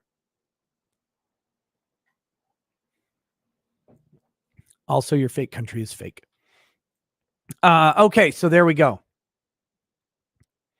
There's that. Who's this? Over on Odyssey says, hi, Nick. Just found out that my dog lost his nuts recently in an unfortunate lawnmower accident. He's been despondent ever since and hasn't even tried to eat the neighborhood babies. Can you give a toast in honor of my precious bruiser's missing ghoulies? And then he says, it seems like there's been quite a few YMCA shirts lately. Are you trying to tell us something? I got a bunch of free YMCA shirts back when I used to work out and like run and stuff, because I could go do the holiday weight loss challenges. This is my 2015 holiday survivor shirt. You had to go and weigh less after New Year's than you weighed at Thanksgiving. So anyway, yes, a toast to Bruiser's missing ghoulies. May all of the pit bulls find the crunch in all of the neighborhood children's bones that they'll ever need. Cheers.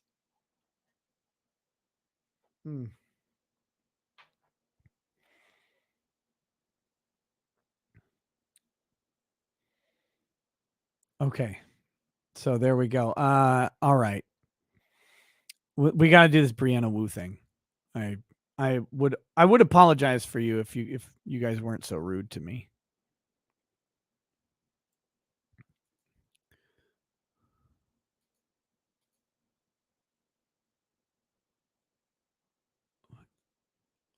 Why do you tweet so fucking much? Okay, here we go.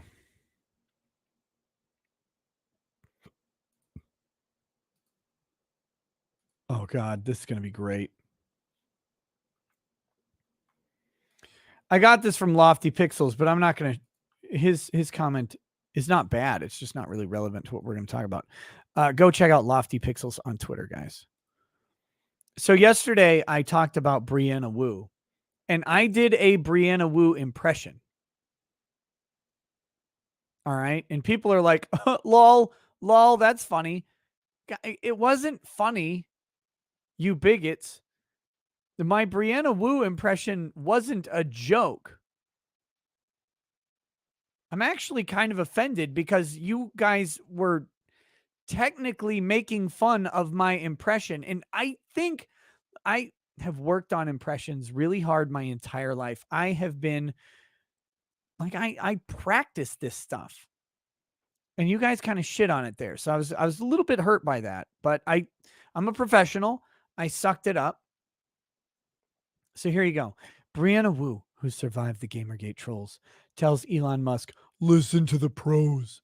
She also tells at Emily Chang TV why she's concerned he's on a political crusade.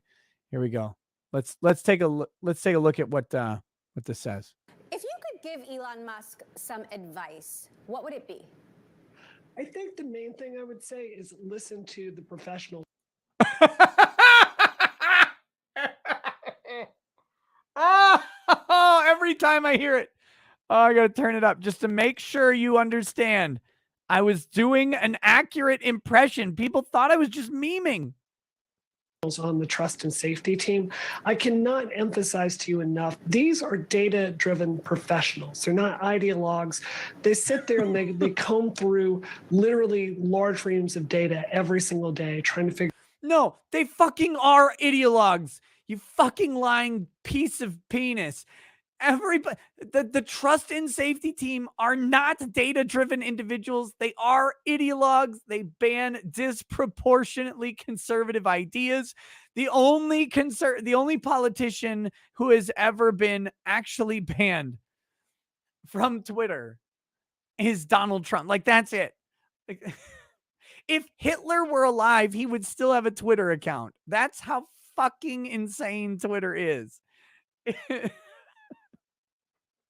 Figure out how to make the product better, what the shortcomings are. It's almost like cyber warfare in a sense, where you have trolls poking at the defenses of Twitter's trust and safety policies all day and trying to figure out how to get around it. I feel like this gym bro is going to sell me supplements in a minute. Good God. I would say listen to those professionals. What concerns me is, judging from his tweets, it seems like he's coming in with basically a political crusade that he's trying to bring to the platform, rather than just trying to empower his professionals that are trying to solve this from a non-political point of view. No. It's been political from the start. The non-political solving of the problem is don't fucking ban people unless they commit a crime. That's got stroke eye going on. That's the non-political solution. Don't ban people unless they commit a criminal act. They're out here. These are just professionals that are data-driven. Data-driven professionals are just trying to go ahead and, wait, did someone say that Brianna Wu is supposed to be on the panel with Mr. Girl on Monday? Is that true or is that a troll?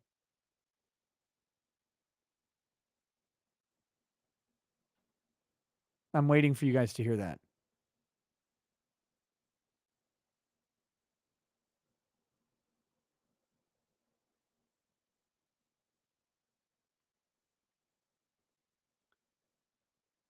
That's true?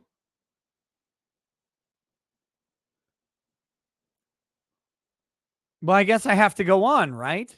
I've been invited to that panel. I don't know if you guys know. I've been invited to that panel. Does that mean I have to go?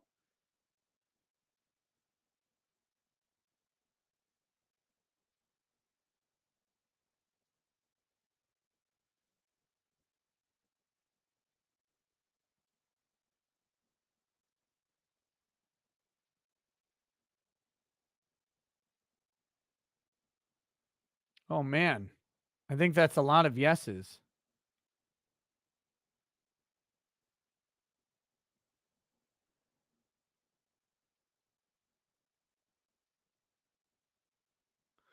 Well, I'll check my schedule. Let me see real quick.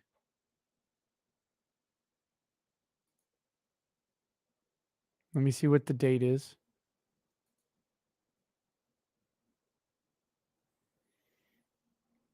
May 2nd. Wait. May 2nd at 8 p.m. Eastern. May 2nd is, checking the calendar here. May 2nd is Monday. See Goody. Monday, not Tuesday. 8 p.m. Eastern, which is 7 p.m. my time.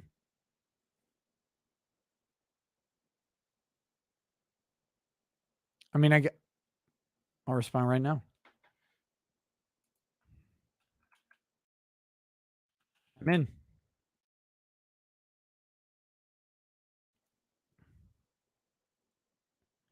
I mean, I'm looking at the DM. It says May 2nd at 8 p.m. Eastern.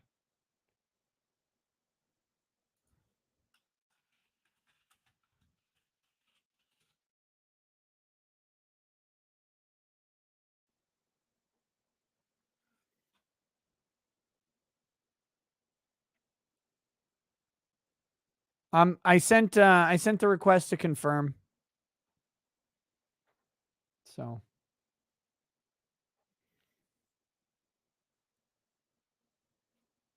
I guess that's it. So I don't know who's on the panel so far. Let me see if I can figure this out.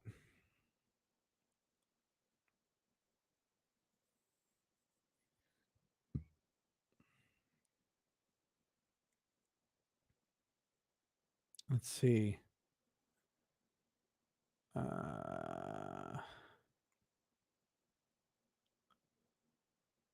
Let's see. I'm trying to find out if there's. Yeah, there's no announcements made fully on Twitter yet. So I've asked for confirmation of the date in the DMs. I think Tuesday. Brianna Wu, Buck Angel, and Dick Masterson moderator. So is it going to be me and two trannies? Is it? This is like riding two motorcycles at the same time. What the fuck is this?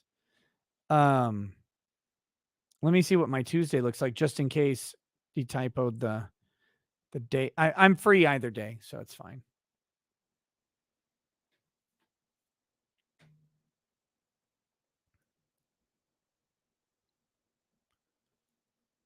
Let's see. What else does this thing say? Oh, wait, no. Destiny is also going to be there. So I guess Destiny and I are on the same side. That'll be interesting. Wait, Buck is cool and based? Okay, so wait, was Buck going to be on my side? I don't even know. Maybe there's no sides. So we'll see. Wait, Vito's going to be on there? Oh, God damn it. Never. I'm canceling now. Well, I guess that's going to happen.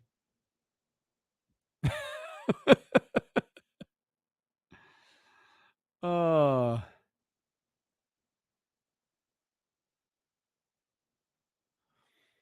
Yeah, I'll have to ask Brian Wu if has any receipts for working with Twitter's trust and safety team, or if this is just yet another long string of lies and misrepresentations about their experiences on the internet.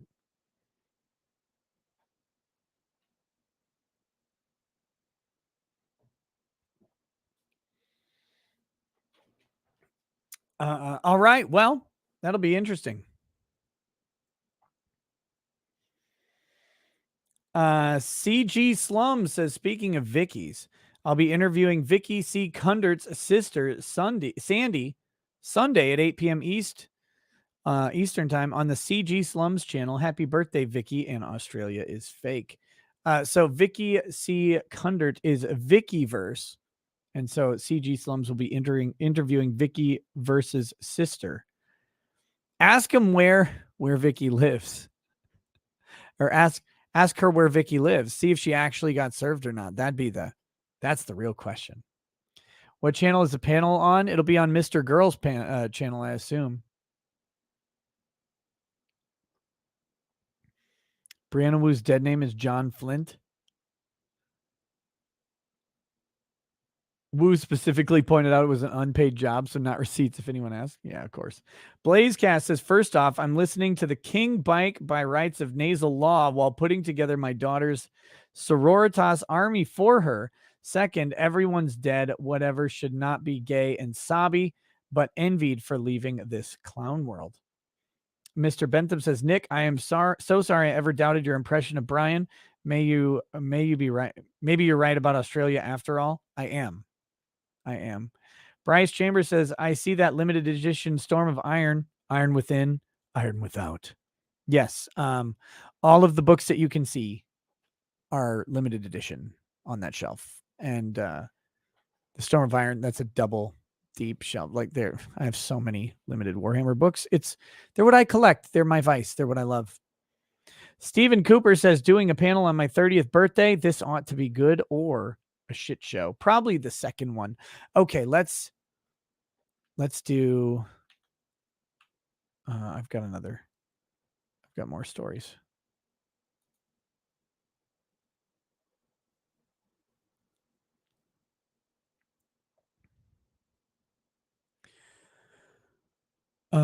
Here we go.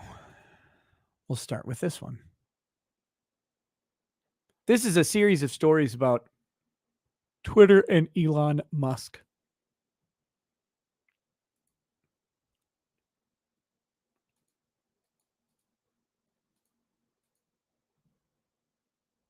Better bring that legal A game to that one. Why? None of them are lawyers at all. Here we go. Twitter workers freaking out over Elon Musk and internal Slack messages. It says, whoever said, geez, you were yawning to the yards a few hours ago. Why are you still awake? Dude, I have narcolepsy. I yawn constantly, all the time, all day. Leaked internal communications by Twitter employees reveal woke employees are overtaken by despair and anger about Elon Musk's month-long effort to acquire Twitter. Musk announced he would purchase the company for $44 billion on Monday. The deal concludes a month-long saga. Blah, blah, blah, blah. On the business communication platform Slack, some Twitter employees vented against the new owner. Leaked messages reveal physically cringy watching Elon talk about free speech. A site reliability engineer who identifies as a non-binary transgender and plural person wrote. You would think the New York Post was just writing memes at this point. But of course they're not. Of course they're not. We're all going through the 5 stages of grief and cycles, and everyone's nerves are frazzled, wrote a senior staff software engineer who called Musk an asshole and tried to console his colleagues. We're all spinning our wheels and coming up with worst case scenarios. Trump returns. No more moderation. The fact is that Musk has not talked about what he's planning on doing in any detail outside of broad sweeping statements that can be easily seen as hyperbolic showboating. A senior staff video engineer announced he would be quitting. Not the place to say it, perhaps, but I will not work for this company after the takeover. Following the back and forth among multiple employees angry about the news, some warned that their communications on Slack could be searched. The employees then moved their conversations onto their personal devices using the encrypted chat application Signal. Twitter's leadership appeared to predict an internal backlash and possible sabotage when it locked down the ability of its employees to make changes to the platform on Friday. This, you cannot, there is no amount of words that will convince me that this is anything other than a fucking lie. This is a lie.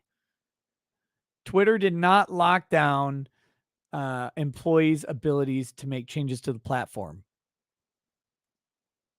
Twitter started deleting algorithms immediately. Because they're worried about the exposure and what will happen when it's revealed that they interfered directly in the 2020 election. Leading up to Monday's deal, Twitter employees had already been venting for weeks on Slack about Musk defending the platform's moderation enforcement. A Musk-owned Twitter is one of the greatest threats to the 2022 and 2024 elections. We are fucked if this happens. There it is. From Laura I. Gomez.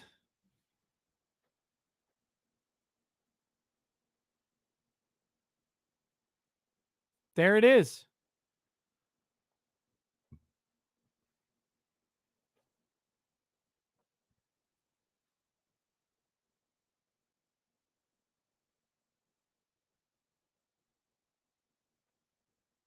There, I don't know what else.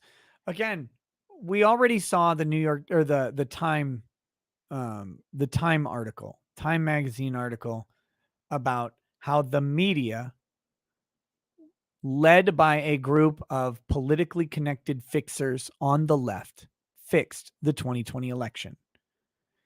Ignore, for the purposes of this discussion, ignore anything you heard about votes and machines. None of that matters in the context of this discussion.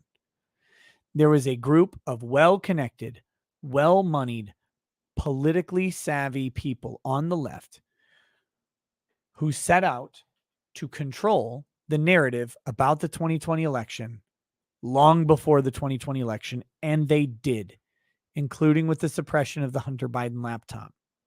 That was not an accident.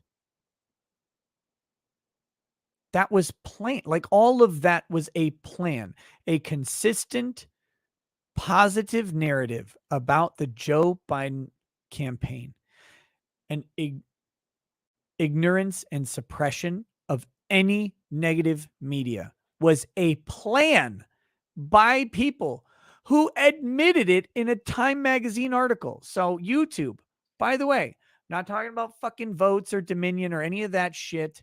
So fuck off with your stupid fucking censorship and making us incapable of even having discussions about this. The media specifically, and this includes Fox News, by the way, the media specifically was complicit in pushing America to Joe Biden and away from Trump. Democracy didn't exist in 2020.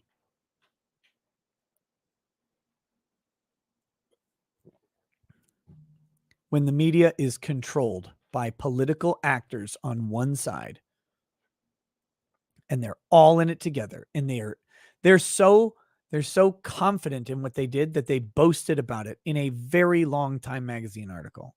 You can go read it. I did a 12-minute video on it, but you can go read the whole thing. It's insane.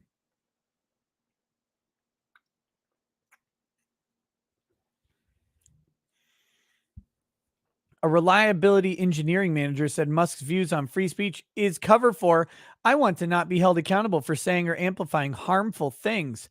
Yes. Literally, yes. That's what free speech is. That nailed it. The only right thing, the only correct thing that any of these fuckers are saying. Musk's views on free speech is cover for, I want to not be held for accountable for saying or amplifying harmful things. The only thing different is the fact that you said cover. It's not cover. That's the open purpose of free speech. That's the purpose of it, is to not be held accountable for what you say. That's what makes it free. Yes, good job. Another engineer wrote that self-reported censorship is sometimes just horrible. People fucking around and then finding out. I don't know what self-reported censorship is. A senior content strategist responded, and it doesn't happen often enough. Listen to these little fucking tyrants. All of these assholes finally found the way out of the high school lockers that they've been shoved in, and this is their revenge. They just want to stop speech. They just want to censor. They need it. It's part of them. They must stop speech. They must do it. That senior content strategist, who worked as a left-wing political operative outside of Twitter, led many of the conversations that were heavily critical of Musk. Sagar and Ted and Jetty. Twitter engineer C. Connor replies to his new boss, Elon Musk, defending their takedowns of the Hunter Biden laptop.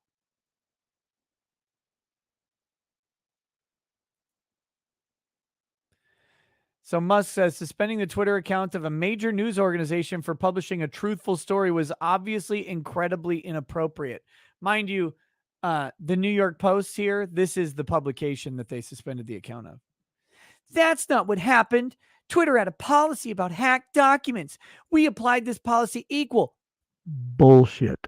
You fucking liar. Bullshit. The merits of that policy are debatable, but it wasn't targeted censorship. Bullshit. First of all, it wasn't hacked. Second of all, Twitter publishes hacked documents all the time. All the time. They do not censor hacked documents.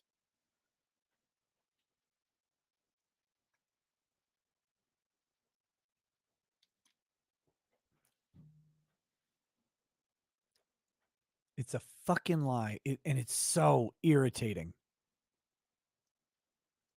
The question is, do these people believe it? Do they believe what they say?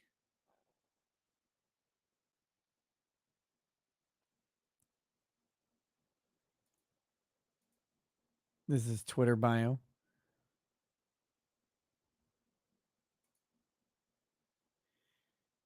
Let's see. Here we go. Sometimes I think it can't be as bad as I'm imagining it'll be. Then I see something like this and I'm all, nope, it'll be even worse, she wrote, responding to a Musk tweet last week. Not all employees kept their views within internal business chats. Some of the strongest comments against Musk were made publicly on employees' Twitter accounts. Addison Howenstein, a software engineer, tweeted, "You asked me why Elon Musk is buying 9.2% of Twitter and getting a board seat is bad. And I'm explaining why this was clearly not his end goal, and things will certainly get worse and potentially be dangerous for democracy and global affairs. The problem with Elon Musk is that he has demonstrated a pattern of harmful behavior consistently that disproportionately impacts marginalized people. So maybe let's not give him any more power than he already stole." Where? What is Elon Musk's pattern of harmful behavior consistently and disproportionately impacting marginalized people?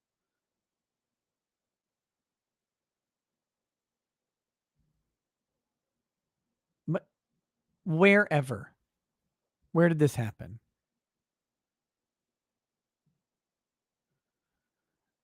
Jay Holler, an engineering manager, broke down in multiple tweets earlier this month when it was announced that Musk could take on a leadership role. Problem is that he has demonstrated a pattern of harmful. Yeah. I'm radicalized now. Holler later tweeted. The only false statement in this was the now, because you already were. Connor Campbell, a non-binary front-end engineer, responded directly to Musk on Tuesday, defending Twitter's censorship of the post. Again, non-binary. Front end, that sounds very sexist. Laura Gomez, who used to lead localization for Twitter, tweeted, "A Musk-owned Twitter is one of our greatest threats to the 2022 and 2024 elections. We're fucked if this happened." Separately on Slack, they disparaged this journalist repeatedly for posting screenshots of their colleagues' publicly available tweets. They discussed ways they thought his tweets could be a violation of Twitter policies. Andy No. How is this Andy No a-hole verified? Asked a senior staff software engineer. Multiple employees used insults to refer to this journalist before conceding that the tweets didn't violate their rules. They suggested to one another to remove mentions of Twitter employment in their Twitter biographies. So there you go. Another software engineer wrote, "I do think it's obvious that our policies are biased. Everyone has a bias.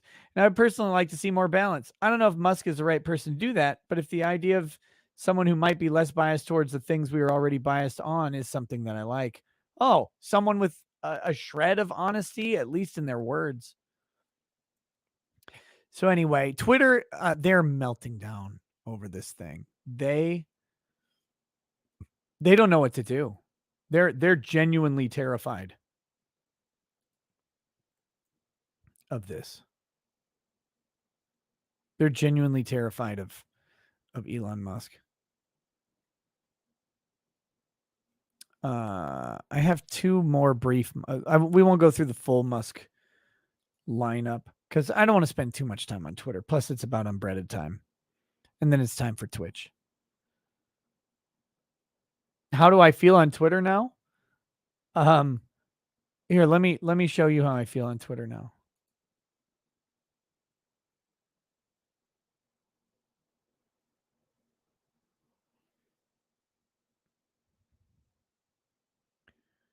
Here we go.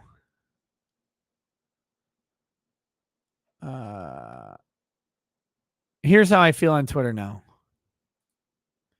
I made this tweet. Brianna Wu blocked me, and I said, joke about being blocked significantly harder than the hormones. And I'm still there.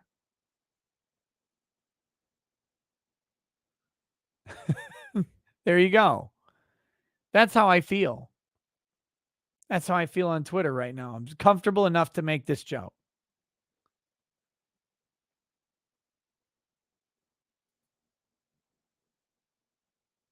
Three months ago, I wouldn't have made that tweet.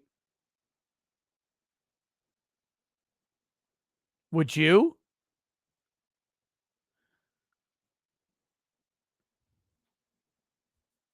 Here's a tweet that got me blocked by Brian Wu.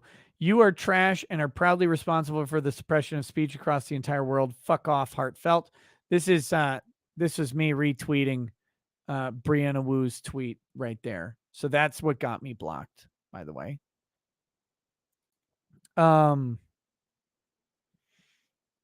Let's see what else. What else have I tweeted? Oh yeah, that weird pedo account yesterday.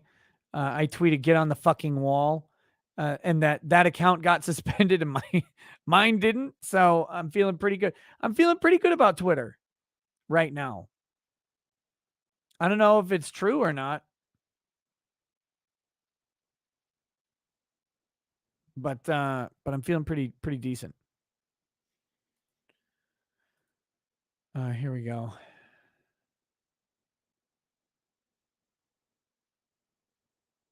Here we go. Let's pull this up. Twitter's chief censor, making $17 million per year, could be fired by Elon Musk. Twitter's chief lawyer, seen as the social network's top advocate for censoring conservatives, is among the highly paid executives who stand to lose their job if Elon Musk completes his takeover of the company. Vijaya Gadde, this is the one who was fucking crying the other day, who earned $17 million last year as Twitter's top legal counsel, could be on the chopping block as Musk is reportedly planning to slash jobs and reduce executive pay as he looks to secure financing for his Twitter bid. After disclosing plans to acquire the company earlier this month, he expressed no confidence in Twitter's current management, which doesn't bode well for their future once he takes the helm later this year.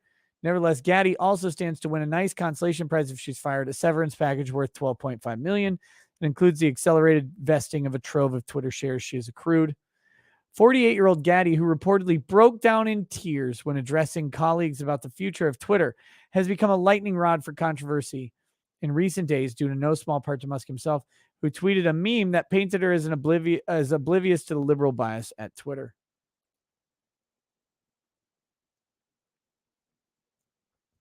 Oh, God.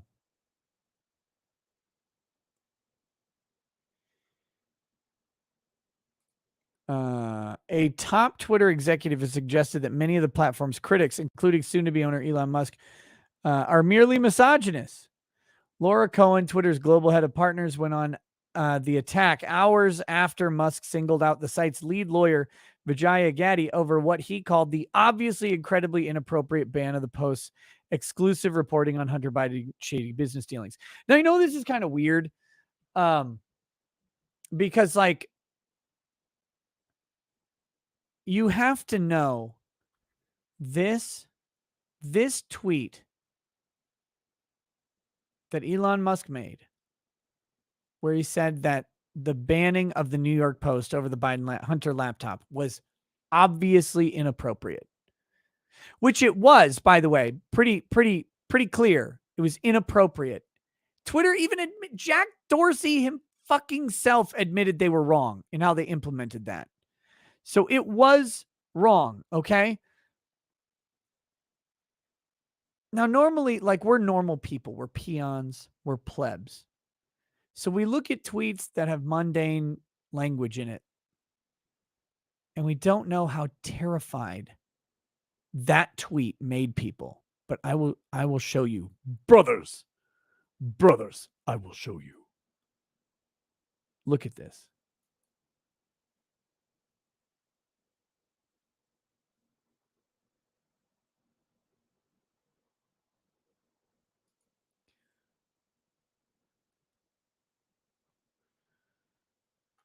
Here you go. Elon Musk already broke his agreement with Twitter. So this was published on April 27th. When Twitter agreed to sell itself to Elon Musk for $44 billion on April 25th, the two parties agreed to specific terms of the merger, signed a document, and filed it to the U.S. Securities and Exchange Commission. Musk doesn't yet own Twitter, and he won't for many more months, but he is now locked into a contract with the social network's current management, and there's a $1 billion penalty at stake if he pulls out. Two sides also agreed to certain rules of behavior for the period before the deal closes, and one day after that agreement was reached, Musk already broke the rules. What rule did Musk break? Here we go.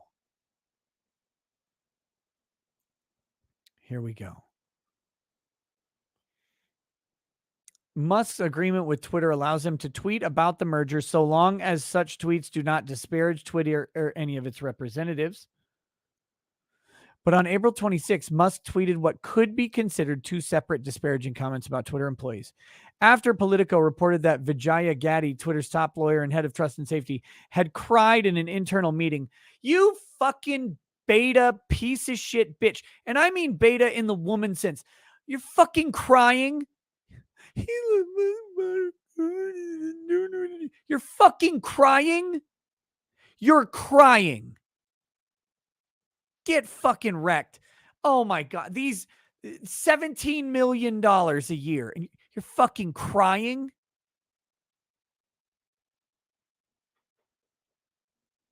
These people are fucking pathetic.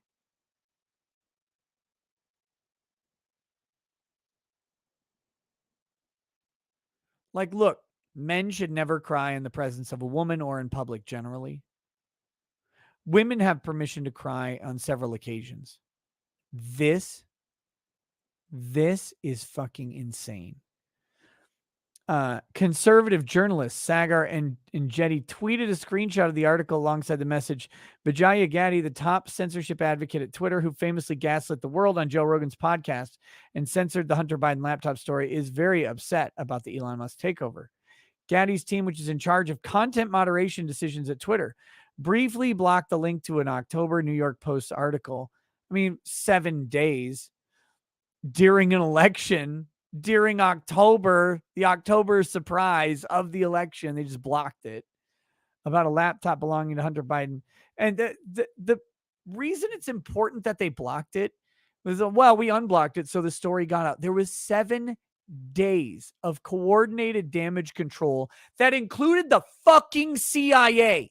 Okay? The CIA and the FBI and the fucking national intelligence organizations all came out and ran damage control on the Hunter Biden laptop for a week. And the only people who were right about it was the New York Post. Nobody else did anything. Nobody else had the cojones to say a fucking word about that Hunter Biden laptop. Only the New York Post. They got censored for a week. And for a week, there was discredit, ignore, and damage control on that fucking laptop. And it was effective. It won. They did it. So say briefly.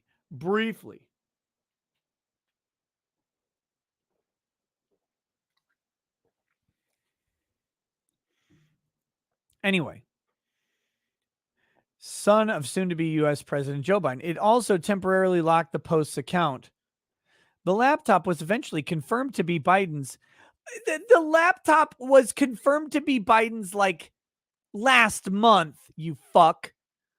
And then Twitter CEO Jack Dorsey apologized, saying Twitter made a mistake. Again, on Tuesday, Musk jumped in the fray, in essence, agreeing with Ingenti's critique of Gaddy. Suspending the Twitter account of a major news organization for publishing a truthful story was obviously incredibly inappropriate. They're so scared of... Oh, okay. They're so scared of this tweet. They're so scared of this tweet from Elon Musk. Just hours later, Musk replied to a tweet by right-wing conspiracy theorist Mike Cernovich, alleging that Twitter lawyer Jim Baker, a former FBI general counsel, facilitated fraud. Sounds pretty bad, Musk replied. By the way, how do either of these things disparage Twitter's executives? Obviously inappropriate is not disparaging the executive. It's suggesting that the decision was not proper. He can't stop tweeting. This is far from Musk's first play at towing the line on Twitter. As CEO of Tesla, his tweets have led to a lawsuit from the SEC. Yeah. Let's take a look at the terms real quick. You want me to look at the... This is 71 pages.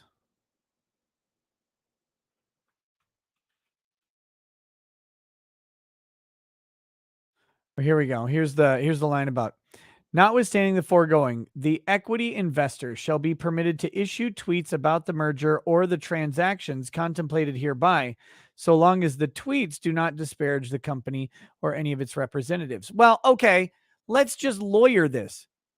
So the equity investor is Elon Musk, shall be permitted to issue tweets about the merger or the transactions contemplated hereby, so long as such tweets. So tweets about the merger or the transactions contemplated hereby do not disparage the company or any of its representatives. Well, here we go. Suspending the Twitter account of a major news organization for publicly publishing a truthful story was obviously incredibly inappropriate. That's not. Let's go to the definitions again. That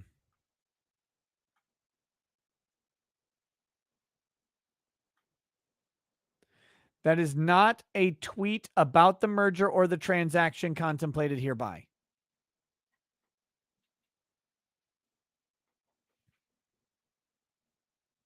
So fuck off. It's not within the thing.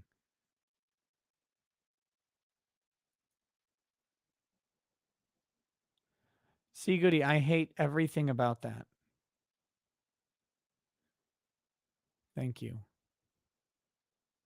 I'm deleting Discord forever. So anyway, this doesn't qualify. And the other, what was the other, fuck.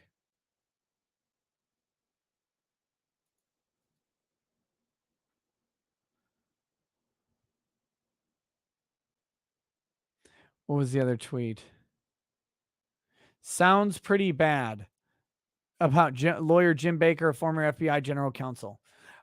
If you wanted Elon Musk to not ever disparage any leadership at Twitter, you should have wrote that.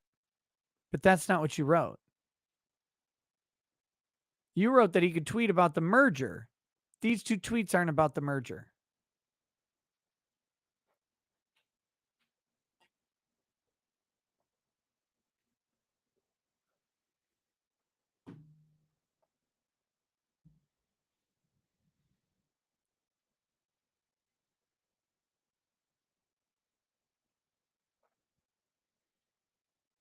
Okay. Hey, what's up, Ty? How you doing, buddy? How you doing? So anyway, look, if they're so scared of Elon's tweets that they're trying to say that they implicate his agreement with Twitter. They don't. The language clearly says that the tweets need to be about the merger, which, you know, if you're buying a company, they may not want you to tweet in specific ways about the representatives of the company for various reasons. impacting. Like, because if you start disparaging the company, maybe you could devalue it in some way. Maybe you could do something to it. Maybe you could get something else to happen by disparaging people. They should have written the contract better. That would have been, that's the obvious solution. If you don't want him to tweet at all about these people, write it down. Simple. But no, instead they're fucking terrified of this man. They're terrified. And real quick, let's see why. Why are they terrified of Elon Musk?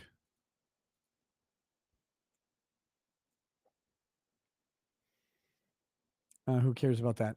Here we go. The far left hates everyone, themselves included, but I'm no fan of the far right either. Let's have less hate and more love, I guess. Whatever he means.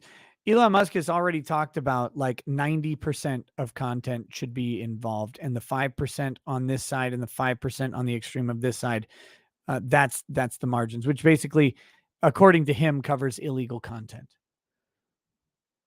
Why are they afraid?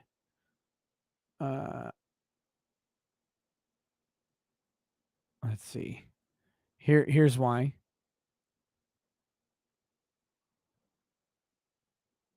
Elon Musk talking about the progression, right? This is why another reason they're scared of this. I don't care about that. Let's make Twitter maximum fun. Next, I'm buying Coca-Cola to put the cocaine back in. Twitter DMs should have end-to-end encryption like Signal so no one can spy on or hack your messages. What are they terrified of? Everything about this. Remember, Twitter DMs not being end-to-end encrypted, that was part of how they, can look at the January 6th protesters, right? Why are they scared of Elon Musk? Holy shit. Here's an example of Twitter's left-wing bias. We have to take the context into consideration. Twitter's interpretation of the context is affected by the left-wing bias. I would need to see an example of that. Look at what Elon Musk is tweeting. They're terrified of this person. Truth Social is currently beating Twitter and TikTok on the Apple Store. Truth Social, terrible name, exists because Twitter censored free speech. Should be called Trumpet instead. Agree. How did they not do Trumpet? How did they not do Trumpet?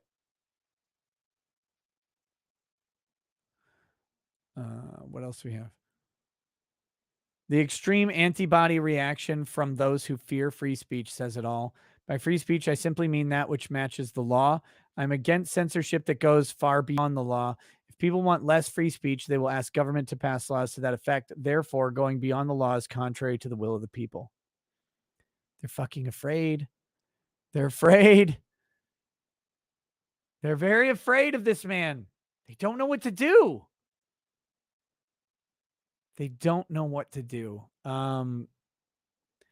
He had a...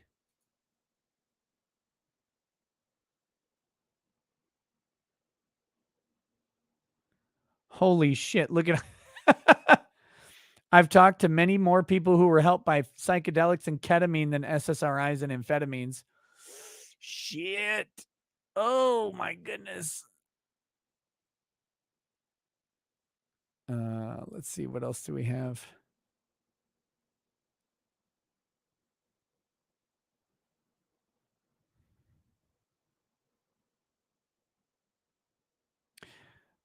Adderall is an anger amplifier. Avoid at all costs. Here we go. Here's another one. This one's good. This one's good. AOC, tired of having to collectively stress about what explosion of hate crimes is happening because some billionaire with an ego problem unilaterally controls a massive communication platform and skews it because Tucker Carlson or Peter Thiel took him to dinner and made him feel special. Stop hitting on me. I'm really shy. Oh, this dude. This dude is...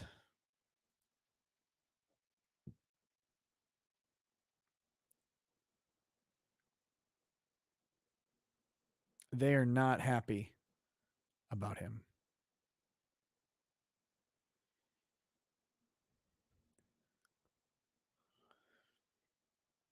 Okay.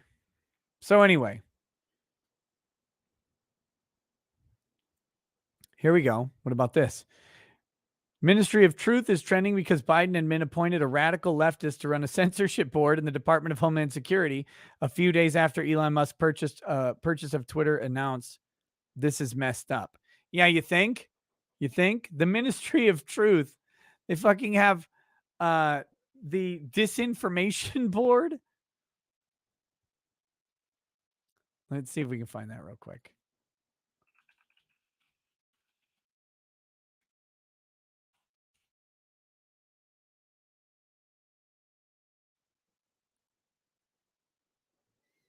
Let's read from a shitty magazine. That'll be good.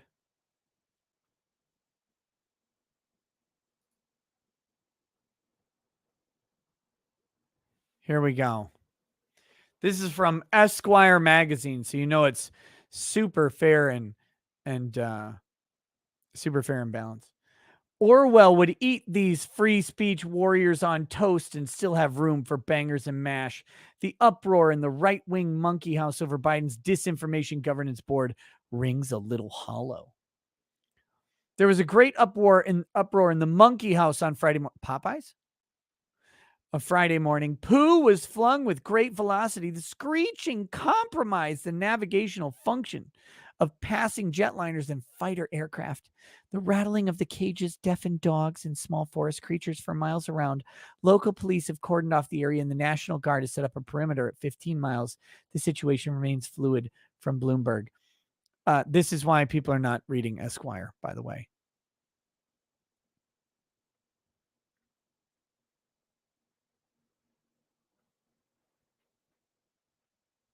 This is why. If you don't know the Popeyes joke, it's from deep lore on the channel about Gale, Church of Gale. Ahead of November midterm election, the Biden administration Democratic lawmakers are looking to tackle disinformation, deliberately deceptive messaging on issues including the pandemic, the 2020 election, and Russia's invasion of Ukraine. DHS security Alejandro Mayorkas told a House panel Wednesday that the government board would counter the threat of misinformation and disinformation. It's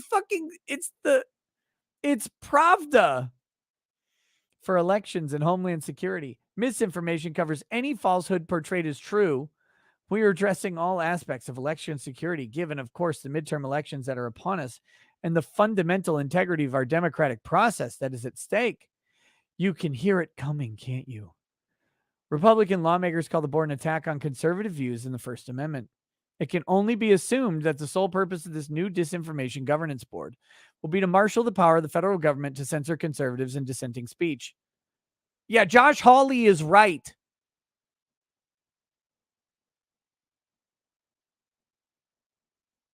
Josh Hawley is right.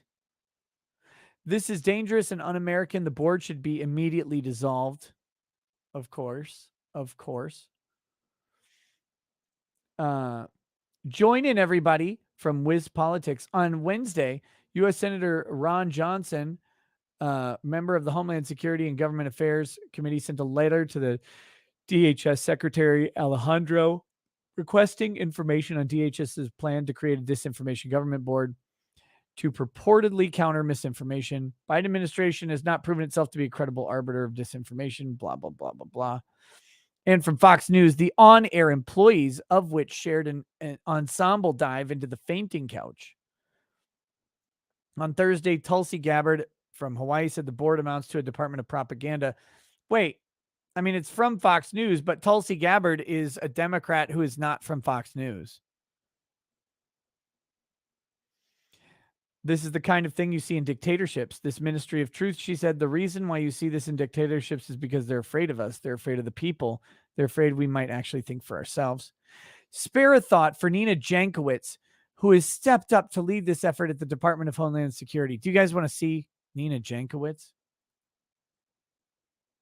This is very important.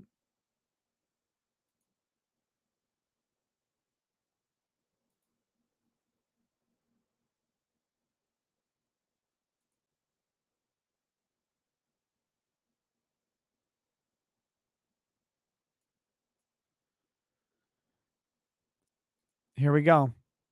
This is Nina fucking Jankowicz, by the way. Nina Jankowicz. You can just call me the Mary Poppins of disinformation. Suffer, chat. Fuck you, chat. Laundering is really quite ferocious. It's when a huckster takes some lies and makes them sound precocious by saying them in Congress or a mainstream outlet. So disinformation's origins are slightly less atrocious. It's how you hide a little lie, little lie. It's how you hide a little lie, little lie. It's how you hide a little lie, little lie. When Rudy Giuliani shared that intel from Ukraine, or when TikTok influencers say COVID can cause pain, they're laundering disinfo, and we really should take note and not support their lies with our wallet, voice, or vote. Oh, information laundering is really quite ferocious. It's when a huckster takes some lies and makes them sound precocious by saying them in Congress or a mainstream outlet. So disinformation's origin seems slightly less atrocious. Woo.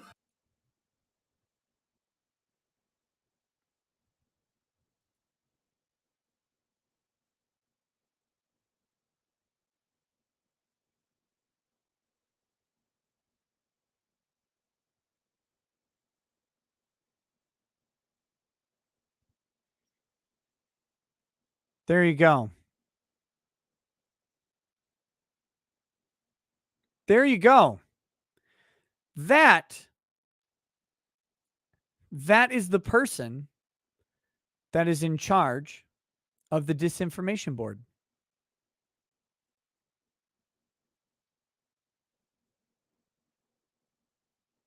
That's that.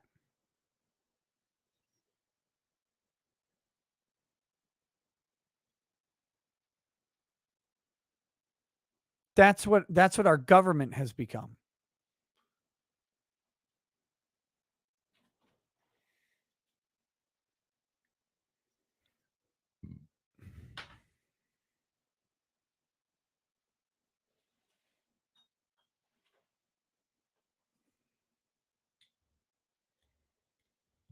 That's that I don't.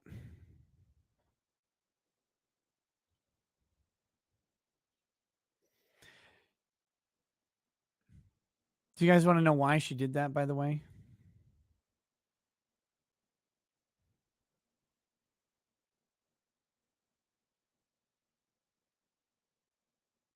Oh, never mind. No, it's not the same. That's from her TikTok account. They appointed a fucking thought from TikTok.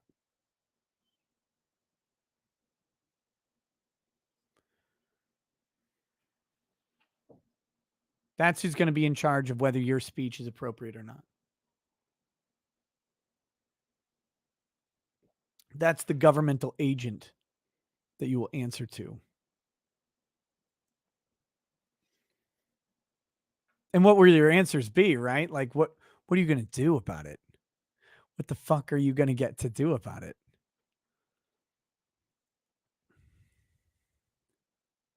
Volunteering to be a piñata. There are not enough fucking sticks in the world to beat the irritating out of that woman. Takes a certain amount of gumption. And yes, for the record, I am concerned what this operation would look like under, say, President DeSantis. And there had to be a more deft way to roll it out than having DHS Secretary Alejandro Mayorkas just drop it into his testimony before a House committee. Well, and again, here's the fucking problem with these people. Well, I'm very concerned if DeSantis is doing it, but Biden is great. Fucking kill yourself. In Minecraft, dig straight down and don't stop until you end up in the fucking lava, you dumb motherfucker.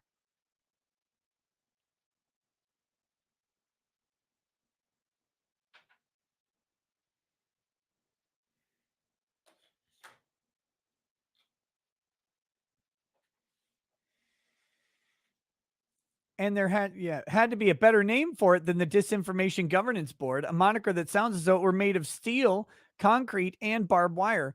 Why are Democrats so bad at naming stuff? The Republicans are terrific at naming stuff, even though most of the time those names are perfect examples of disinformation. We should all talk about this seriously at a later date, but I'm going to not going to listen to it at the moment from the party of insurrection, the party of book banning, motherfucker.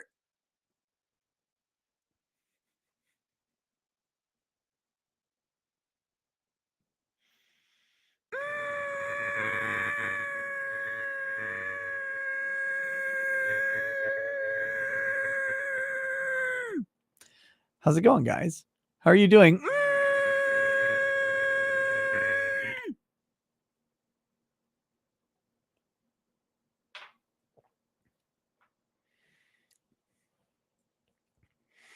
The party of dangerous myth-making bullshit about grooming.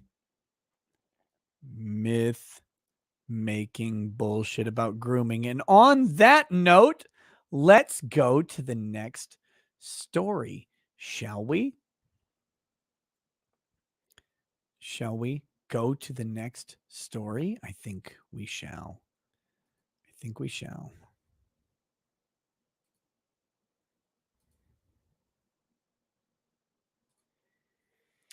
Reddit lies. r/trans teachers. That's a thread, by the way. Discusses how to, Reddit. Wait, is it that? Yeah, that's a Reddit thread. How to crack an egg, which in this context literally means grooming a child.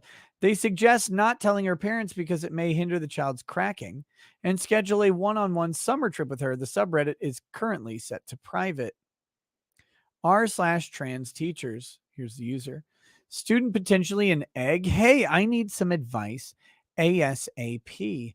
I am an AMAB trans femme arts teacher in the Bay Area. I've noticed that one of my students is gender nonconforming. They often wear hoodies or other clothes society says is for men and acts very mannish and loud like the male students. I want to talk to them and maybe see if I can help them. I can try to set up an appointment with our school counselor, but I'm afraid it might just send them straight to a trans medicalist and they won't get the help they need. Any advice? The first egg is always the hardest to crack. I would not recommend telling any other adults about this. They could potentially go to your students' parents and out them. Instead, you should give them links to subreddits, Discord servers, etc. that could help them explore their gender identity privately. Good ideas. Discord.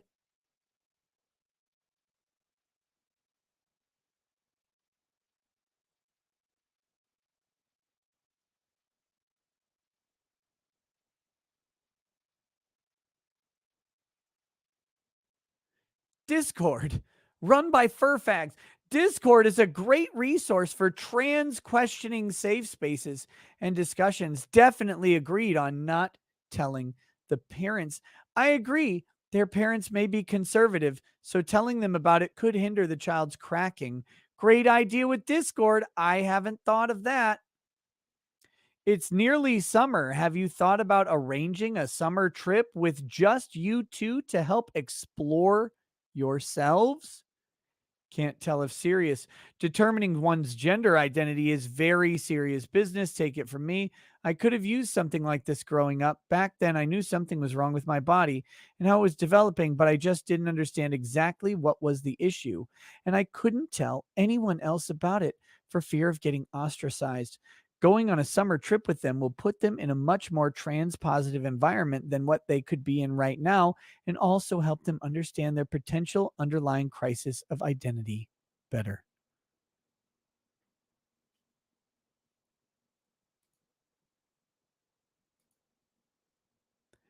Myth making bullshit about grooming.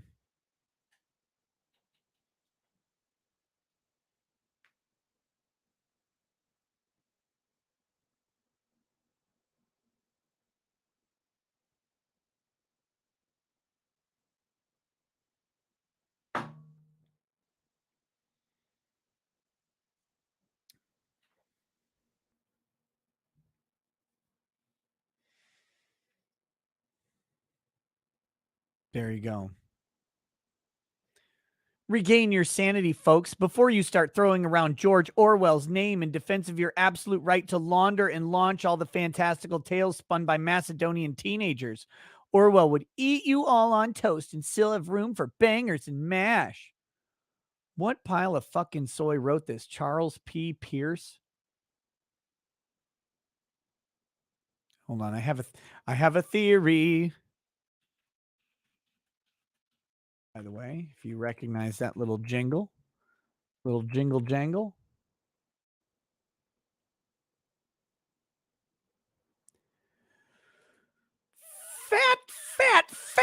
Fat. Here is, let's open it up. Here is Charles P. Pierce. Charles P. Pierce. But let's see what I can learn about Charles P. Pierce in 30 seconds.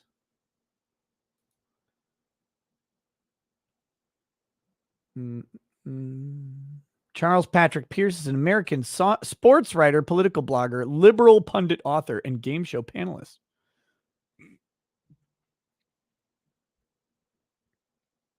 Let's see.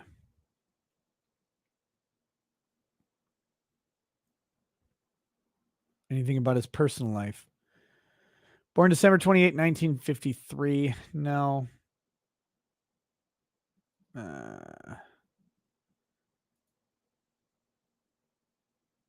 Let's see. Oh, God.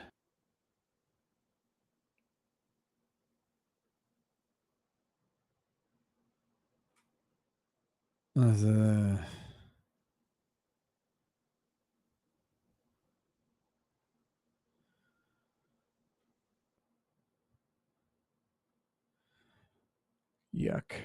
Okay, anyway, there's nothing specific other than how he looks, which is kind of predictable, but, you know, I don't know. I was going to not be shocked at all if I found some accusations of him licking some child's anus, frankly. Okay. All right. Let's see. I need a purge of that shit. Let's read some super chats. Gene Jeffrey says it's not about the censorship, it's about the power, something they crave but are unable to earn through conventional means. Well, censorship is power, of course. Debbie O says, good on Elon for advocating for free speech, and he knows what it really means. However, never forget he is still a self-proclaimed socialist, as he confirmed on Twitter a couple days ago. I am not like a giant fan of Elon Musk other than the purchase of Twitter. But here's the thing. Elon can't make Twitter worse. Because he'll either make it better, it'll stay the same, or he'll kill it. So I'm all for those things. And the shrieking and the whining and the whinging and the lamentations of all of the women, that's worth every penny that someone else spent on it. I mean, that's why I like it. Slosher says, humbly request that you don't explain the context of Daily and Bread until after the reading. Every time there's someone losing it in the chat because they don't know what's happening, and few things give me more joy. Okay. Sounds good. We won't explain it today. Samuel Williams, the founding father, says, Nick, pull up Twitter account 3D Print General and read the ATF warning not to follow that account. Effing crazy. Wait, what?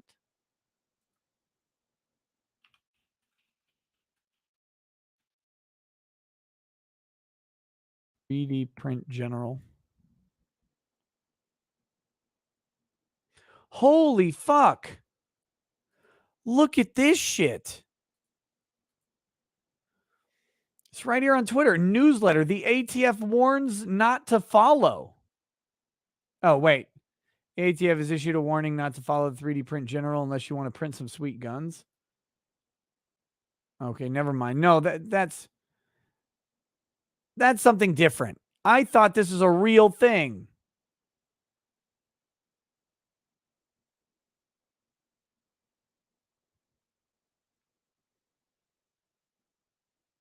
That's just a gay thing to do, the paid Twitter thing. Fuck off with that shit. Nick's Heck says that song was the epitome of a leftist meme. Long, wordy, incoherent, but above all else, unfunny. Amenti says, hey, Nick, first super chat. Thank you. But I've been watching you on and off for years. Nina Jankowicz has a Habsburg jaw, which is genetically connected to cousin breeding, mental defects, and related mental problems. I love the chat. I really do. Dr. Spoon says, brother, get the flamer, the heavy flamer. I agree.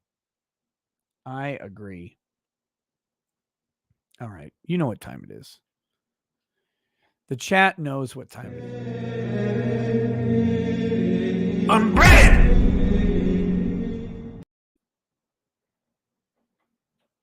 It is time for the Daily Unbreaded.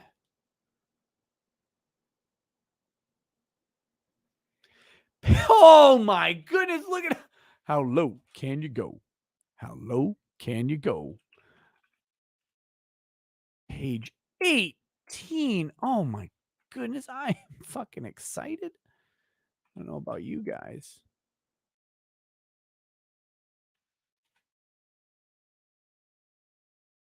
All right, we're going to read the Daily Unbreaded. We're going to just go straight into it. Binger does nothing. Binger kill them all. Philosophy hates bingers. How the fuck you going to talk about groups and not talk about actual groups? How are you going to talk about groups and not talk about real people? Real shit that happens in the world. People are out here suffering, and we got philosophers talking about groups like they don't have to talk about bingers? What the fuck is that? Binger are the perfect tribe, but what are bingers anyway? I'll start by explaining that I don't like dark people, but I love bingers. Bingers will do. Bingers won't randomly do. Binger won't do for no damn thing. Binger for real, always acting by the soul. Binger don't do nothing for no reason ever at all. Binger do for their souls, and the other tribes distract. Binger do for the right thing always, and the unworthy man pollutes. Binger will always do what is perfect, but the unworthy man distracts him. The unworthy man baits Binger into who need to serve their tribe. He steals Binger with false money.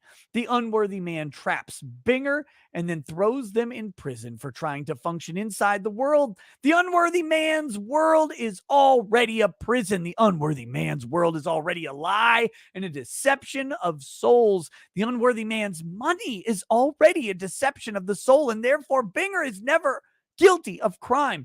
Binger is never guilty of anything. He was brought here on slave ships. He has always been trapped. Binger never committed any crimes. Binger never did anything wrong. Binger has never committed a crime in his existence, never once in history. The unworthy man never deserved to own Binger. I don't judge you is what an unworthy man says while he is judging you. But when Binger got released from slavery on paper, the unworthy man still kept the money. This is unacceptable, as Binger owned most of what the unworthy man keeps to himself in his stores, homes, and neighborhoods. Binger owned that land. Binger owned that shopping complex and all the stores in it and all the things on the shelves. He never paid Binger for the slavery. Therefore, Binger already owned all of what the unworthy man owns. He never paid Binger for the slavery. Therefore, Binger already owned all of what the unworthy man owns. He never paid Binger for the slavery. Therefore, Binger already owned all of what the unworthy man owns. He never paid Binger for the slavery. Therefore, Binger already owns all of what the unworthy man owns. He never paid Binger for the slavery. Therefore, Binger already owned all of what the unworthy man owns. The unworthy man just kept on keeping the money. So Binger know that everything he has belongs to Binger. Everything the unworthy man has belongs to Binger. So the money only went to Binger that went back to the unworthy man. They don't call themselves slaves, and they don't today. Only Binger, who kept slaving for the unworthy man who owed them tremendously, ever got paid to this day. They didn't call themselves slaves, but they worked for the unworthy man's money and for the unworthy man in complete disrespect to themselves. These Binger were Tommies as they kept pleasing him. Public slave Uncle Tom thinks he's the unworthy president as he dies of a disease the unworthy people gave him. The money stayed with unworthying men. Today, the money still ain't in worthy hands. It still ain't worthy of Binger. So the unworthy man's entire financial system needs to be destroyed. Violence on Wall Street and everywhere else that matters for the unworthy financial system. That is how Binger get what they. I'm bread! There you go, y'all. There you go.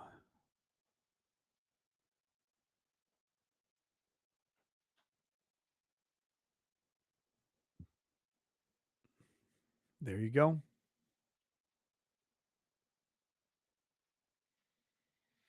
All right, y'all. So if you're wondering, that is the book of Matthew Harris, a UCLA philosophy professor with a doctor's degree, a PhD from Duke University. And every night we read one page from his book, Death Sentences. It is 803 pages long. So that is what the Daily Unbreaded is. And if you need to know more about Matthew Harris, go ahead and read up on him. You'll be fine.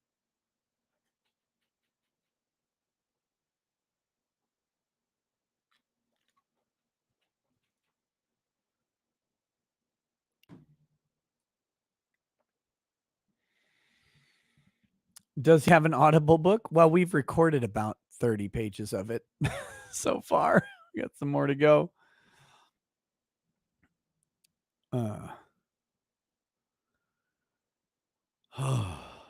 Okay. Malik Foxon over on Odyssey says, "Yup, Nick, all your stuff's actually mine. Sorry you had to learn this way. Feel free to give some of it to Drex when he comes over next." Oh, fuck me.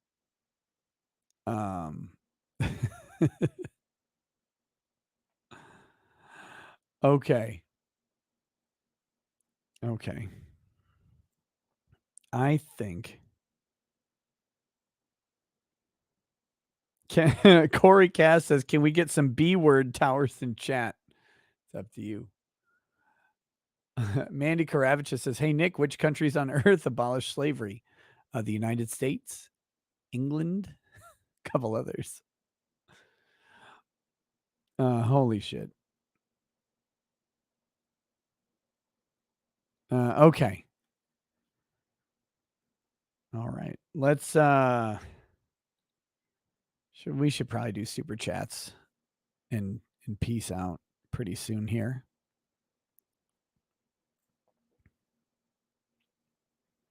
Apple Orange says, "You are dumb." Okay. That's fine. Let's see. Okay, I'm gonna read super chats on Odyssey on Twitter. I think I feel like I had other stories too. Let me see. Oh yeah, I do. I'm not gonna do them. Another thing about Elon Musk, he suggested firing workers and inviting influencers to boost Twitter's bottom line. The reason I was gonna do this page, real quick, we're not gonna do much of this article, but I did want to talk about this. This is how broken these people are. So here we go. Elon Musk suggested firing workers and working with influencers to boost Twitter's bottom line, reports, right? So in conversations with bankers before he took Twitter private, Elon Musk suggested cutting workers, inviting influencers to create content, and introducing subscription services to improve Twitter's bottom line. He also suggested monetizing tweets and cutting executive and board pay, per reports. and all quoting unnamed sources who knew about his fundraising efforts. Musk approached the bankers after announcing his buy-off, blah, blah, blah, blah. Even though Musk floated these ideas to bankers to improve Twitter's bottom line, he did not include them in the formal plans that were presented to Twitter's board. Bloomberg and the Post reported instead, he said he would make sure the deal is profitable, sources told Bloomberg. Okay. Despite the lack of details, lenders still bought into Musk's vision because the billionaire already owns several valuable assets that could be useful when he takes up loans for the deal, the Post reported. Musk's behind-the-scenes conversations about the bottom line contradict his public statements about the Twitter purchase. They do not, and this is what I wanted. Twitter is not a way to make money, Musk said at an April 14th live event, adding, I don't care about the economics at all. Cool. Musk has avoided sharing concrete plans for the social media platform. All he said publicly is that the plans to add an edit function, blah, blah, blah, blah. Musk's suggestion to lay off employees is likely to add to the disquiet. Oh, shit. Did they edit this?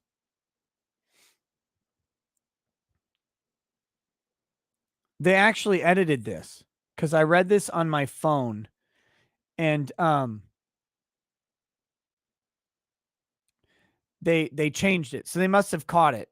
So the original, never mind. The original article said that Elon Musk's statements about firing workers and stuff meant that he lied when he said he didn't care about the economics of it.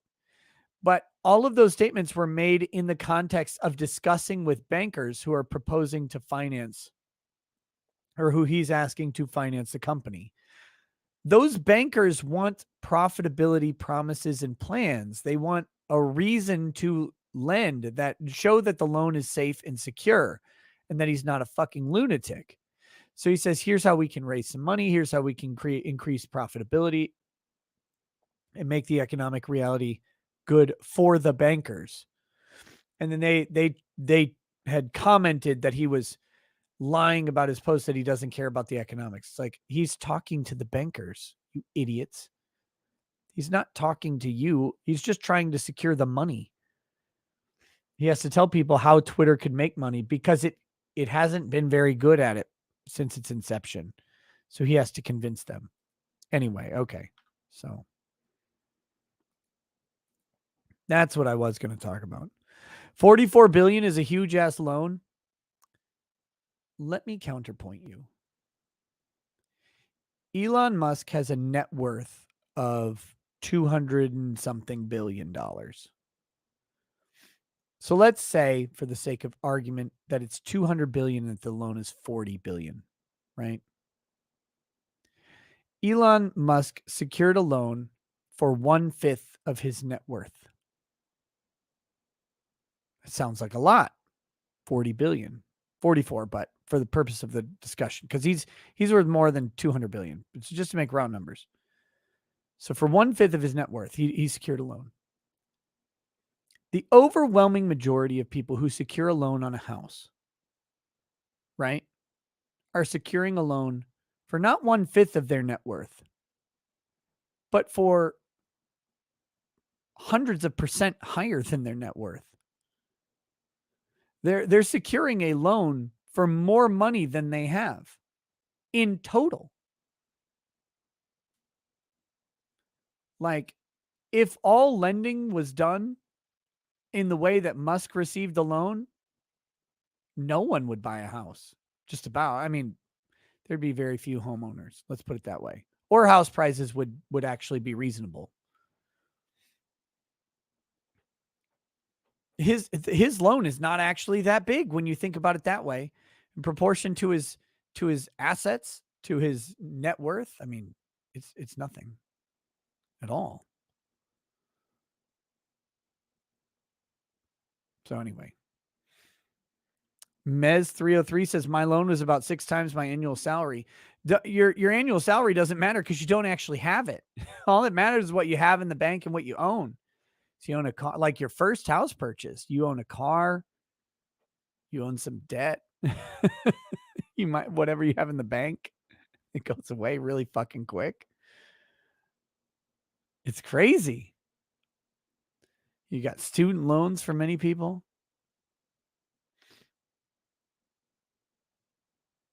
So anyway, it's like asking to borrow $4 when you have 10. No, it's like asking to borrow $4 when you have 20.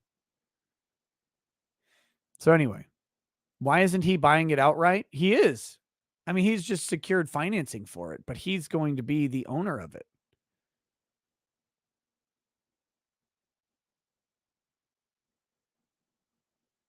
Okay.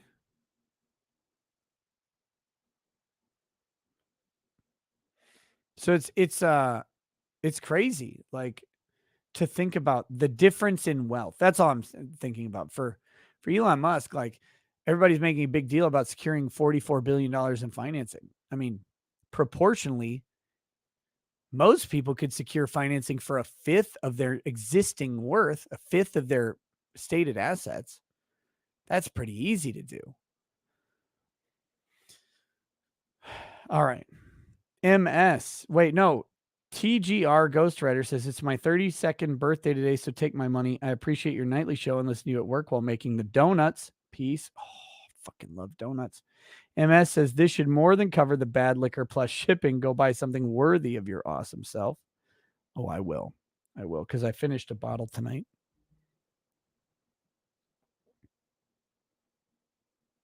Let's see. Over on Rumble, Spatula says, born in Australia, can confirm it's not real. Rumble username Sucks says, didn't Anna say on a recent Flashcast that the reason she was sick at Matsuri was because she had too many edibles? I don't think she had too many. I think she had an unreliable one without knowing they were edibles. But at least she wasn't roofied like you in DFW. Spatula says, to do data processing, you have to select the data and tell the algorithm what's correct and what's wrong. There's no way to avoid it. These algorithms simply put human biases into a black box. Correct. Spatula says, the activists in tech are usually support roles, and it's a lot like how they wormed their way into HR. If you're running a tech business, outsource that stuff. Rumble username Suck. Anyone that unironically uses the term cracking an egg to mean trans grooming a child should have their skull cracked open. I really can't deal with this shit right now. Gonna drink the rage away. There you go. There you go. Nipple Salad says, supposedly Amber's deposition is on Monday. I don't think it'll be on Monday because Johnny Depp's team has not closed their case in chief. But I have heard that Amber is going first for the defense, which is crazy. I don't think that's the right move. Owl Larry says, hi, did you see Just Some Guy Disney versus Florida lawyering video? No, shockingly, I don't watch Just Some Guy's content. I don't find it to be particularly useful. What did he say? Florida versus Disney, $1 billion blunder. Okay. Yeah, I'm not going to watch that.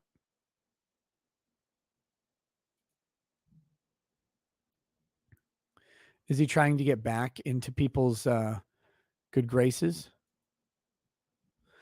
Kentucky Life says LITs. Ready to Kill local church here in Central Oregon has set up an alternate school, kindergarten through 12th grade. Very cool. Malik Foxon says, sounds bad in response to a tweet. Isn't even an acknowledgement that what was said was true. That's kind of funny. Correct. Malik says, anyone else think the branding for Ministry of Truth is leaning too close to cultish, or is it just me? And ... says, thank you for the kind toast, Nick. I contacted the local tranny gang about where to buy testosterone replacements for my little bruiser, and they were very helpful. They seem to have high turnover rate, though. Oh, fuck me. I don't even want to know what schemes I'm involved in over there on Odyssey. Okay. Luke Slivkov, Latent Catboy Sexual. Crusader says, next time I recommend you try a bit of white pepper and sesame oil on fried rice. Gives it an incredible aroma. God be with you. Yeah, sesame oil. It's hard to get a good sesame oil in central Minnesota. It's the main reason I don't have any. I use the last bit of what I had before. Trent Thurow says, hey, Nick, Kurt Schlichter is someone you should get on a panel for a late show. He's a lawyer and conservative author who is hilarious on Twitter. Yeah, I've been recommended him before. It's always about making the connection. I'll have to figure out how to do it. The Bad Burrito says, did you look Lady Rackets in the eyes as you dropped that grumpy in the bed, or did you blame it on the dog? Both. And then I said, what are you going to believe? What you saw or what I told you you saw?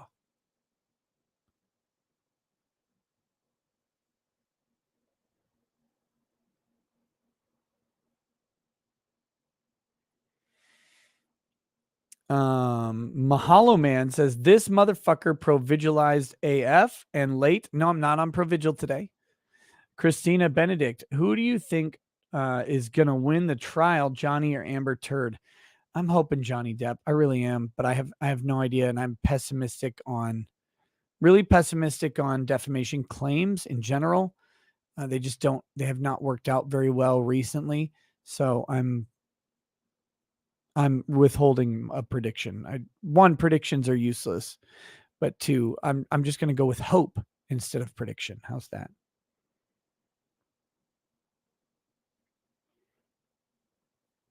Christopher says, do you think Johnny Depp ends up winning?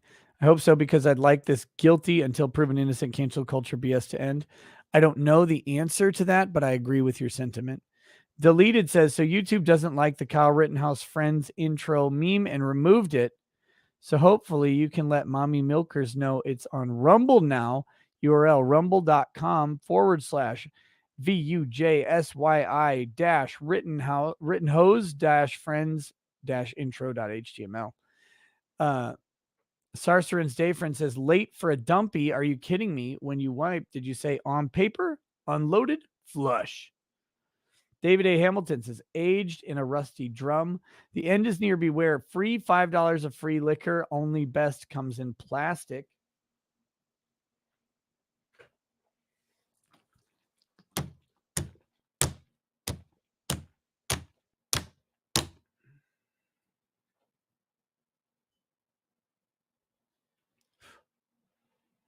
Fucking styrofoam everywhere.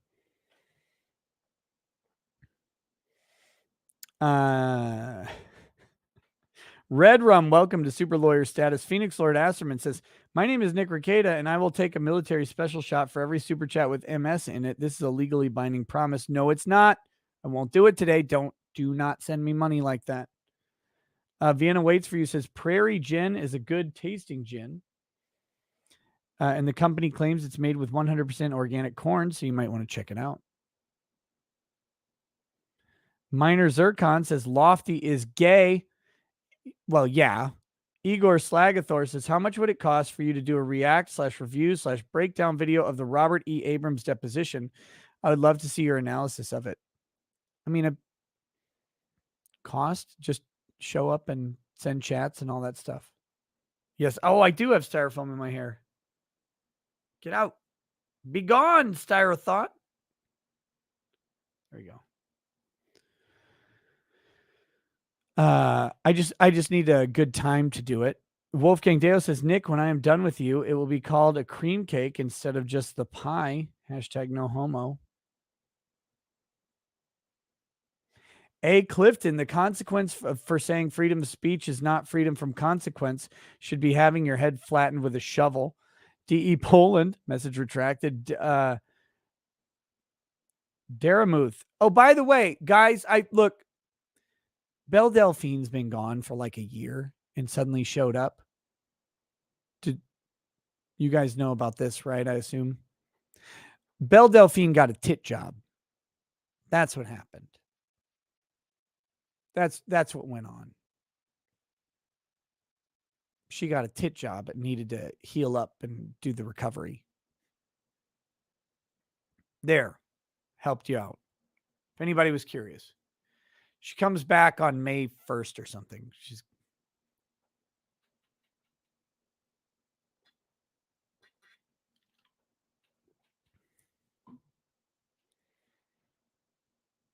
Who the fuck cares about a literal whore? A lot of people do. I don't know. Why would she get a boob job? I don't know, but she did. She did. Go check her Twitter timeline. I guarantee you she got a tit job. Daramuth says, hey, Nick, been watching the Depp Heard coverage. Awesome stuff. By the way, did you know just some guy mentioned you in one of his vids as the drunken lawyer? No, I don't watch just some guy's content. I don't find it particularly useful or insightful, and he can say whatever he wants. I don't care.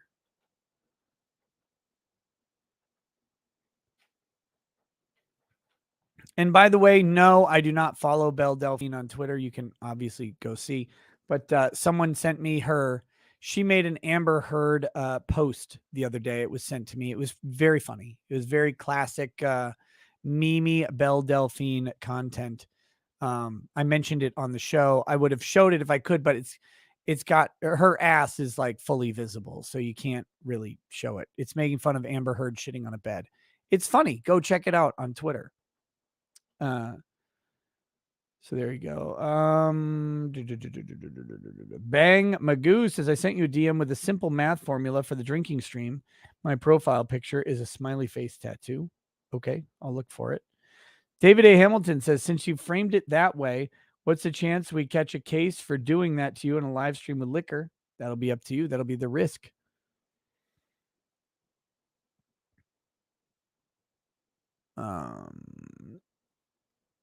Chainsaw Octopus says, my reply to Elon Musk commenting on his perception of free speech went something along these lines, actually.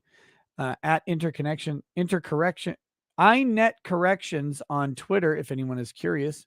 Doubt it. Dylan Biggs is prepared to be sent to heck. Habeas Corpses says, I know you're Texas to Minnesota transplant. I'm South Dakota to Georgia transplant. Hope you're enjoying my former part of the world. Love your show, buddy. Hey, thank you, Habeas Corpses.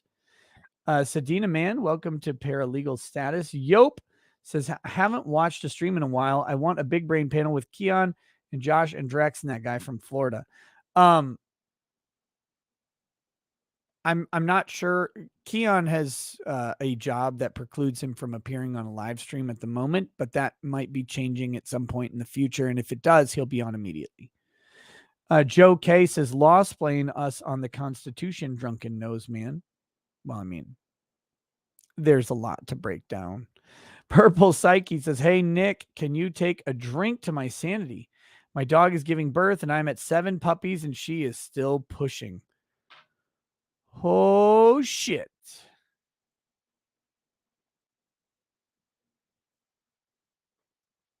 Yeah, just a second. I don't need any more, but we're going to have some more. Well, I can't wait to eat after this. I'm going to eat while we watch a movie on Twitch.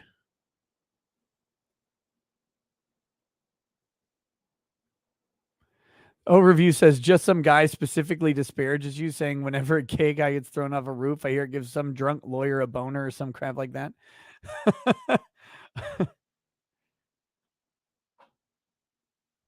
You know, I like living rent free, but the only sad thing is that I live rent free, but the landlord's a fucking moron. That's the problem. To Purple Psyche and your sanity, I hope that dog stops pushing eventually.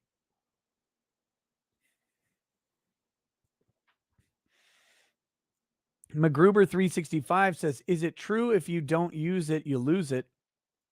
Yes. Yes. Steven Severin says, the freedom of speech, freedom of consequence argument was what I was thinking when watching the opening statements of Heard's attorney. Jawsome 1978. Look, defamation is not free speech. People conflate this stuff. They're like, oh, well, if you believe in complete free speech, then defamation is fine. Defamation is a lie for the purpose of harming someone. That's like saying you have the freedom of motion. Well, you don't believe in the freedom of motion if you don't believe that someone can punch someone else in the face. No, when you punch someone else in the face, you're infringing on their rights, their property interests in their own fucking grill, right?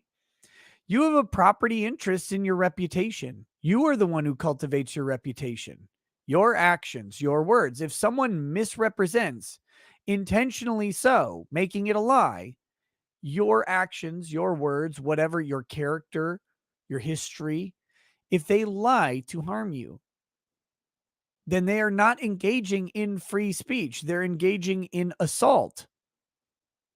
Effectively. Here, think about it this way. Would you rather be punched in the goddamn fucking mouth, or would you rather be falsely accused of rape? And I don't mean like someone jokingly say, oh yeah, lol, he raped someone. No, I mean credibly falsely accused, the type that actually takes off. What would you choose?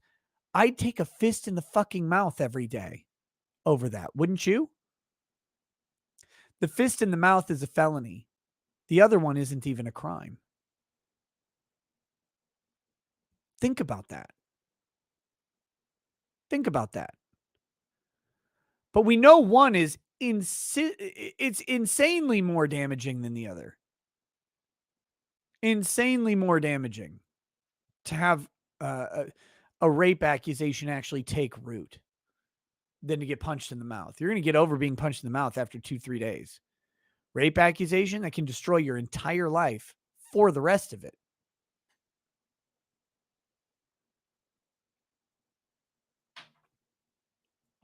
That's not free speech. It never was. You don't get to violate someone else's rights in the name of freedom. This is basics of small L libertarianism, stuff like the non-aggression principle and all of that stuff. Property rights in general define all of this. You have a property interest in your own reputation. And if someone violates that property interest with a falsehood, with a fraud, then you have a right to protect it. You have a right to recourse. You have a right to be made whole. Defamation is not free speech. And it's specifically not free speech, by the way. That I'm not making that up. The Supreme Court does not recognize defamatory statements as free speech. That's protectable under the First Amendment.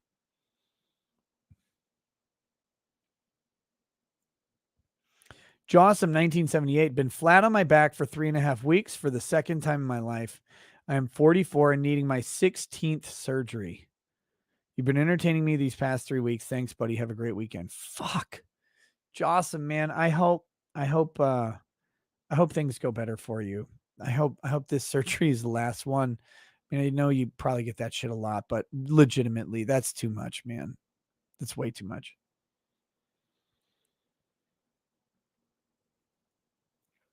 Horsehead says, a shot for my nephew Chris undergoing major surgery. He's 12.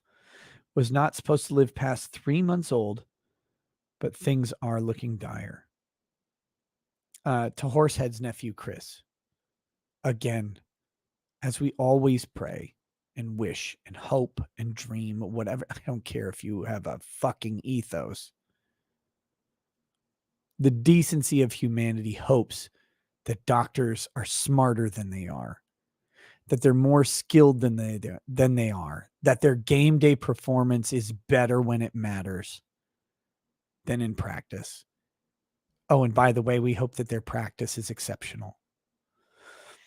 So may the doctors working on Chris have wisdom beyond their years, have experience beyond their teaching, have hands that are steadier than they've ever been, and have insight that transcends all of that. And may Chris have a speedy recovery. Nick Afifi says, the chats about Lulu and Annie reminded me, I asked for an anti-CCP kitten name a while back. Ended up just going with Pino. Nice. Per the chat, DM'd you a pic on Twitter. He's a fan of the show. Dimitri Gregorio says, as a libertarian, how are you for the government taking the choice of giving birth away from the individual, religion aside? Government has one job, and that is to protect the life of the citizenry. So how am I for the government against taking the choice of giving birth away from the individual? You don't have a choice to give birth once you're pregnant. You made the choice. You already chose to give birth by getting pregnant. That was the choice. Now you have created a life. That life has rights. It doesn't become a person when it passes the cervix. So that's a ludicrous assertion. The timing of birth is completely fucking arbitrary from a biological standpoint. So the only part of the timing of birth that matters is whether our technology can bring that child who has been born into an older state. So a child born at 4 weeks can be born alive. I mean, I know that's really little. It doesn't look like the same type of life that we would expect. But if it could be born alive and then put into a machine or something and kept alive, then what distinguishes that child from any other life? And if you say, well, it doesn't look like a person yet. Well, okay. 15 years ago, 20 years ago, 30 years ago, the age of birth mattered more than it does today. So eventually math suggests that we'll get to a point where there is no distinction between when they're born. They'll go straight into an artificial uterus and be carried to term, right? So what's the difference then? What makes that not a person? What makes that not deserving of rights? If you say, well, it's not sentient, or it's not conscious in the way that I think consciousness matters. Well, lots of people aren't either. I met a bunch of dumb motherfuckers that are at least as dumb as a fetus. Should they be killed? Well, it can't survive on its own. Well, most people actually can't. Unless you can independently grow food, you can't either. So what are we talking about? We're all talking about matters of degree, not of kind. So life is at conception. I mean, frankly, it is. And sure, it could die on its own. It could be miscarried. All sorts of things could happen. But if those things don't happen, it will grow up to be a person 100% of the time. It will never grow up to be a cat. Will never grow up to be a dog. Will never grow up to be a car, like a billboard or anything like that. It'll always grow up to be a person. So it is a person. It contains all the requisite building blocks of personhood. So why don't we treat it that way? There's my libertarian position on it. Rafael Salvador says, do it, Racket. Stream your liver's snuff. I mean, the alcohol roulette stream. On a more serious note, as an aspiring gin enthusiast, which gins would you recommend as the best? I'm not a huge gin person, but I will say my favorite gin is Heyman's Old Tom Gin. It's great. It's not expensive at all. And it's, I mean, I can drink that stuff neat all day. The other gin I would recommend, if you can get your hands on it, is Fid Street Gin from Maui. Very floral, very fragrant, bold taste, but good and smooth. There you go. So Heyman's Old Tom Gin, which is easier to get, I think, than Fid Street, and Fid Street being the other one, FID Street. All right, next. Rick Nikita says, I filled an entire notebook with the word dead babies in high school. Serenius Akari says, there's grown adults still relying on their parents. Morty J. Nick, if I may ask for a positive toast to myself for taking on a new job, I'm incredibly nervous and will have to relocate from my comfortable living. My gut tells me it's a step in the right direction. God bless you. To Morty J. To courage, which is not an absence of fear, but of course the confronting of fear and discomfort. To courage as you enter into this new realm of your life, this new location, a new geography, a new vocation, and hopefully to new friends and new experiences that are positive for you. Cheers, buddy.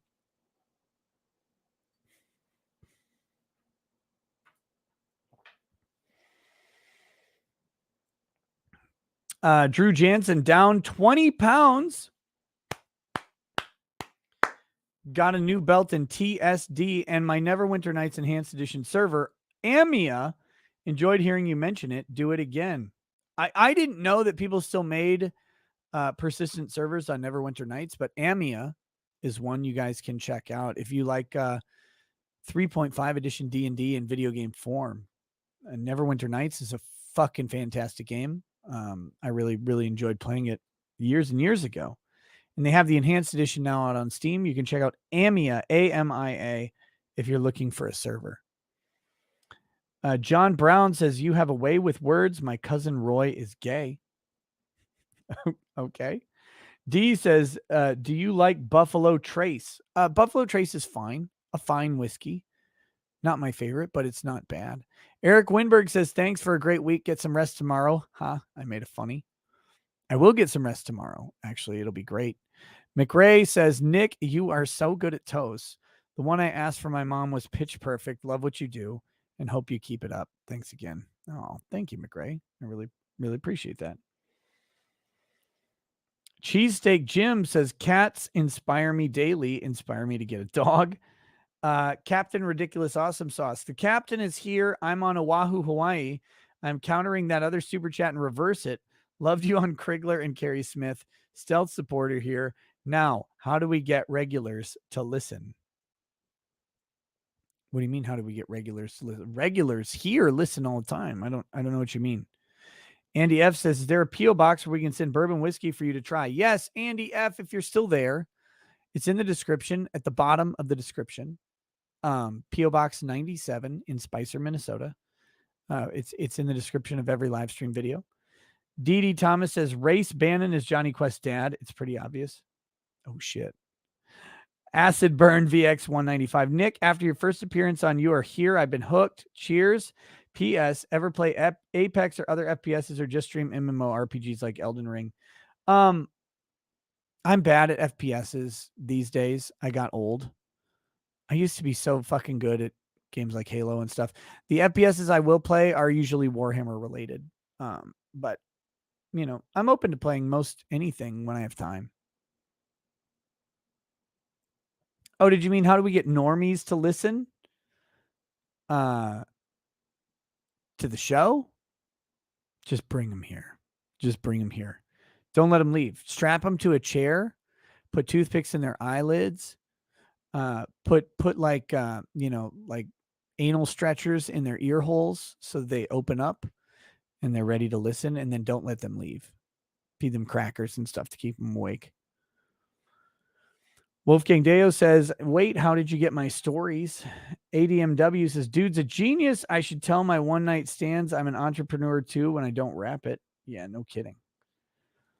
Kaz25F, welcome to Paralegal Status. Chain Soctopus says, this guy is like the super ethical version of Jeffrey Epstein. Deathwish says, right after you read my super chat, you had another brilliant take.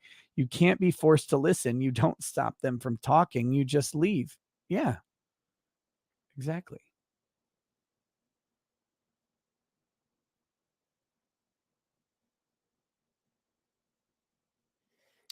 Kami Anime S says, congratulations, brother, in the growth of your channel. It's great to see I came along after. The Mad Black Atheist story arc was complete. Almost 400K lit. Mad Black Atheist was something else, man. I wish that guy hadn't gone retarded and threatened to kill my entire family and entire city.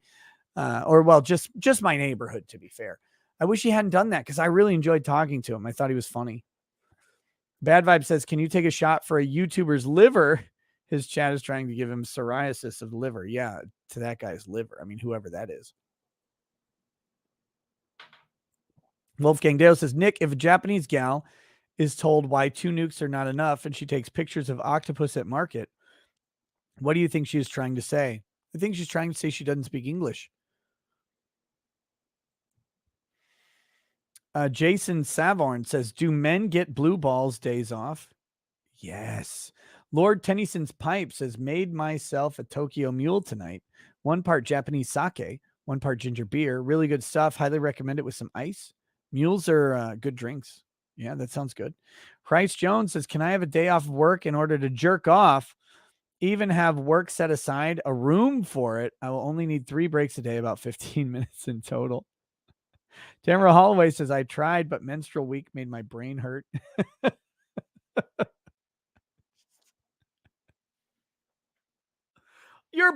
Sandy, you're bleeding all over your chair again. Go home. Can you imagine? Incarnation Art, Nick, do you have a favorite episode from The Office? Also, will you have Jesse Lee Peterson on? No and yes. I like The Office, but I don't have a favorite episode in particular. I thought it was just a fun show. Would I have Jesse Lee Peterson on? In a fucking heartbeat. That guy's hilarious. I think he's the greatest interviewer on YouTube. I think he gives the best interviews of anybody possible. Kalinka Pavlova says your Australian accent was actually decent. Kapai. Thank you, Kalinka. The end is near. Beware says, why did you kill You Are Here when Elijah was on? It's not me. It's not my fault. It's not my fault. Carl Manver says, couple of bucks for your Australian accent. On you, mate. Hey, thanks. I appreciate that. Kaipok 395 says, thank you, Nick. I hope we can retain your services to explain the law to the many think that they understand but do not. Siumara says, I remember a story a buddy... well, it doesn't work for just some guy. Siumara says, I remember a story a buddy told me of an EMS encounter. Fat person decayed onto a couch and basically split apart when pulled forward. Sir Marha says, Australians also hunt literal cats too. Xander's Rants has got lightsaber from AUST 4 weeks ago, still waiting. Okay. Isaac Baruch's wholesome gabagool art says, I'm Nick Ricada and I swallow cum. Peace. I swallow cum. That's what he said. Goofyfoot says, that's a voice that needs to spit or swallow. Kyle says, dare you to call him Mr. Flint the entire debate. Tom7866 says, Nick, are you reading Siege of Terra series? Just finished Fury of Magnus by Graham McNeil. Magnus did nothing wrong, good sir. I'm only on like book two or I think 3. I think I'm on book 3, and I haven't read it in a long time. Magnus never did anything wrong. Magnus is great. I unironically, Magnus is one of my favorite Primarchs. He's so fucking cool. Very interesting. Horsehead, who gives a damn about these Twitter crybabies? Put them on an island full of broken pool cues, and the last one can pass via military special rum. Quick says, rackets, you shaster lawyer. Could conservatives and others who've advertised on Twitter file a class action for limiting the reach of adverts? Only if they did not actually get what they purchased. Right? If you say, I want 12,000 ad views in the 18 to 35 demo, 18 to 35 male demo. I mean, then they deliver that. That's what you bought. So it would really depend on what the contract is for the advert purchases. Fuhu says, hi, I was watching Johnny Depp versus Amber Heard trial for days now, and I was wondering if the jury ever respects the don't document yourself using the internet judges say. They're all checking the internet. I mean, there might be one who's like, no, I won't do it. They're all watching shit. You hope they don't watch too much shit, right? But they're going to stumble across something here and there. The smart ones will keep it quiet. But yeah, I mean, it's impossible to avoid Johnny Depp right now, frankly. You go on YouTube, you go on Facebook, you go wherever, somebody's going to say something about it. Like, how are you supposed to avoid that? If the judge is going to allow you to not be sequestered and actually have a phone and internet access, you're going to find something. You won't mean to, but you will. So Tarkina Mayer says they allowed the publishing of Trump's illegally obtained tax return. Exactly. Itsy Bitsy Spider TV says, you're a kernel of truth in this turd of a world. Keep on doing what you're doing. Tarkina Mayer, welcome to Paralegal Status. Grim Trick says, hey, man, thanks so much for the toast you did earlier for Ice Cat's mom. Really meant a lot, and you're the best. Have a great night. Oh, thank you. Tricky Rich says, can you take a drink for me? I got a vasectomy Tuesday. I got 2 wonderful, beautiful kids out of the mix, so I can't complain, I guess.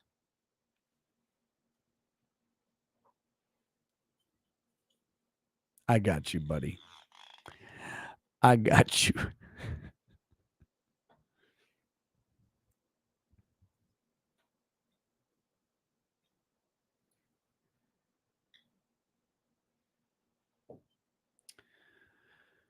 To Tricky Rich, on Tuesday, this man went to a place, had someone look at his sacred baby making parts, had someone wall off with plastic or neoprene or whatever it is, vinyl, the rest of his body, had someone put those fucking nuts in a breadboard effectively, and then shoot goddamn lasers through his skin right into his fucking testicular valves or whatever they're called.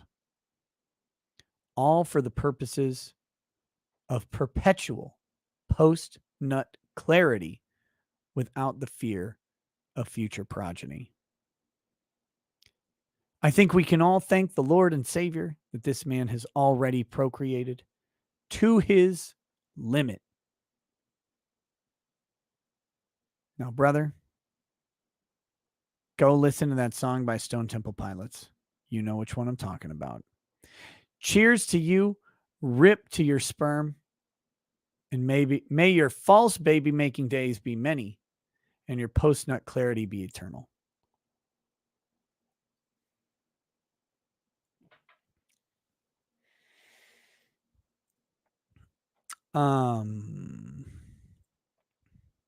John Michael Mansfield, toast to my fiance, please. Found out last Friday that my fiance is confirmed 2 months pregnant, and it has me both excited and scared. Any advice?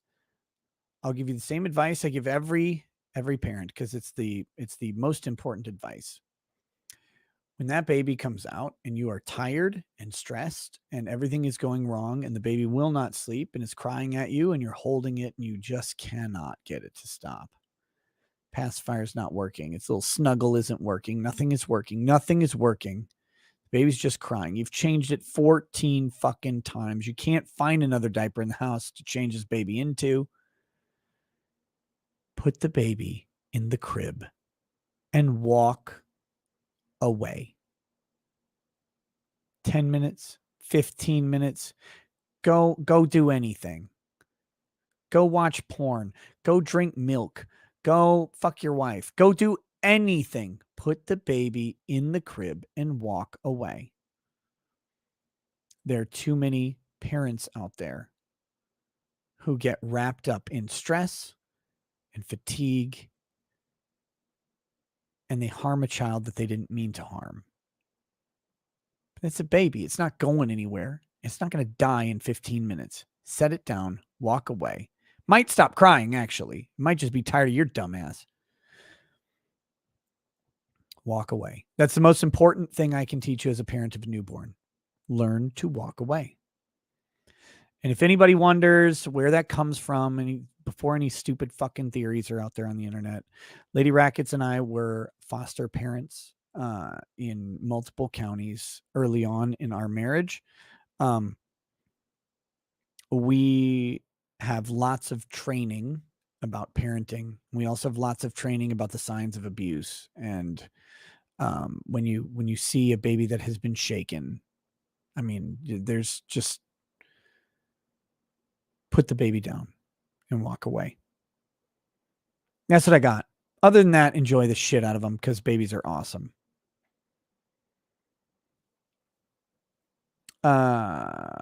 Eric I says, my nephew / godchild's birthday was on the 27th. Would you be up for a toast? His name is Nick. Oh, yeah. Happy birthday to the best named nephew godchild on the planet.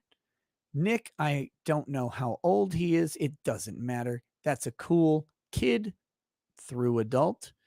And may his future be bright with an awesome godparent / uncle out here in the internet.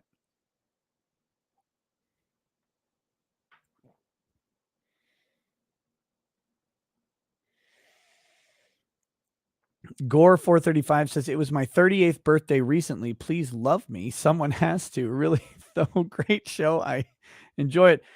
Gore 435, happy 38th. And I do love you. I do. I think, dudes who are in their 30s, the 30s are the realm of opportunity for men. Their doors are opening for you. Go find them. If you're in your 30s as a man and you're not happy, and I was in my early 30s, not very happy with my situation, doors are opening for you. They are. And if you're not seeing them, you need to look elsewhere because they're there. I promise. I promise. They weren't when you were 20, but you're not 20 anymore. You're in your 30s. Go enjoy it. Carlos Estrada says, for those still left in Kami Cali, Pippa Pipkin is at Off-Kai Expo in San Jose, California. Show your big PP support, fans. I say this as a fan who cannot go. Also, Off-Kai is a VTuber con with a bunch of other VTubers you may know and love. Check their site for more info. Pipkin had a stream about it today. Very, very cool. Goji says, never play that again. By the way, Back Anime, I think it's in Bakersfield, California, has announced that they will be hosting Vic Mignogna. Guys, go give them some love over on Twitter. Support. They're a couple fucking dummies in their mentions or whatever, trying to, again, ruin a man's life because his life cannot be ruined enough in their in their eyes. And they cannot countenance his existence at all. They legitimately want him dead.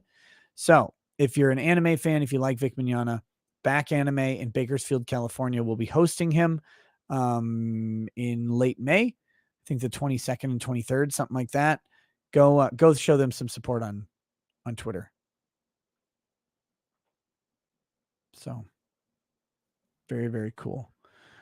Goji, never play that again. Infinity Flare. Imagine how much time she spent practicing this. Oh, that dumb fucking woman doing the Mary Poppins thing.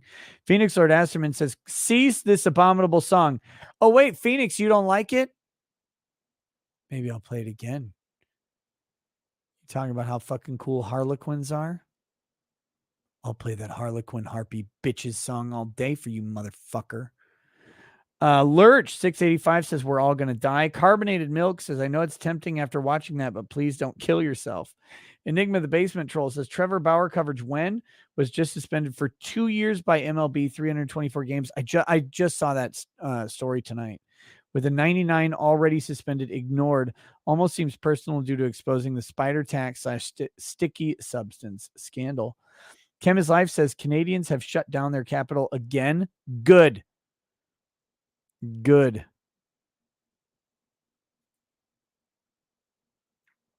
Poorly Redacted says, I have a theory on your super chat successes and those of e-girls circumventing the same system. People, men specifically, crave recognition, and reading every super chat is a show of recognition. People can rely on opinions. Maybe. I just think that when you have an expectation and the expectation is met, you make a value judgment about your expectation and the meaning of it, right? Like if I know my chat's going to be read, I can then determine how much value I put on it. If it's $2, great. If it's $500, great. Right? Like that's the YouTube span effectively for words in a chat, 2 to 500. So wherever you value those words, you know they're going to be read and addressed. An expectation is set and an expectation is met. That I think that's the basic of it. Whether or not it's like men craving attention and recognition, I actually don't think so. I don't think men crave attention and recognition. I think men crave respect. Maybe approval, but I don't know about the the attention and recognition. I don't think is as important. I just think it's, again, meeting the expectation. AC's Drafting says, you suck. Kidding. Thank you. Let's see. Benjamin Gentry says, the reality is that the DHS was already a massive overreach of executive power, and this just further proves that. Correct. Pro Engineer says, the government reminds me of that scene from The Big Short where the two young guys sneak into Lehman Brothers after it collapsed and say, what did you expect? I don't know, grown-ups. Big Short's actually a pretty decent movie. Contrarian 420 says, going on a summer trip with them. What is this? A scene from What About Bob? What About Boob? It says. Almantis Kandrotis says, if I left Lithuania, Came to the U.S. to avoid stupid government, but now it's just moved here. The only good thing I can say about that government was that, like me, they're very much against communism. Jonathan Dory says, does Minecraft have firing squads? Asking for a friend. Blazecast says, Warhammer helps me prepare my daughter for these freaks by describing them as arco-flagellants, mindless zombies that do what they are told and freakishly mutilated. Warhammer solves or helps all. Warhammer's great. Jonathan Dreyfus says, for the subtle yet recognizable Buffy reference, hey, thank you. IB Shikak and Jack says, Rekionin, what is best in life? To see your enemies driven before you and hear the lamentation of their soy boys. Cars in Depth says, bingers and mash. Jonathan Dory says, shout out to the only community on YouTube doing binger towers in the chat. Apocatypical N Ponton21 says, will we be celebrating the 100th day of Unbreaded? I don't know when that will even be. I have no idea. Michael Hammond says, you have created the new banned word, binger. Attorney IRL says, hey, Nick, could you get a binger emoji for the members? Maybe. Let me think of something. Maybe I can Photoshop binger in blackface and then do that. Vienna Waits for You says, Nina Jankowicz looks like the love child of Bruce Jenner and Caitlyn Jenner. And in this brave new world where men can get pregnant, that might actually be possible. Holy shit. Kidda, can you toast my friend John Walker on year 17 of flawlessly convincing everyone he's really a woman named Bria, banned by trust and safety? To Brianna Wu. Lift up the skirt and there's a dick for you.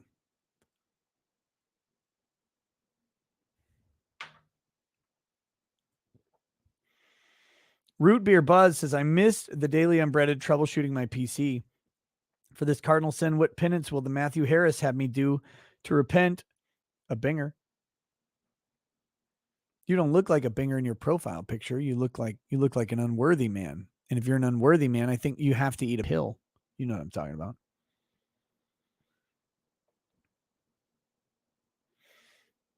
about. Joseph Weckworth says, way behind if VJ is fired after Musk buys them. There are no shares left, so non-vested shares are gone. She wouldn't get anything for them. First time super chatting, so fucked the first one.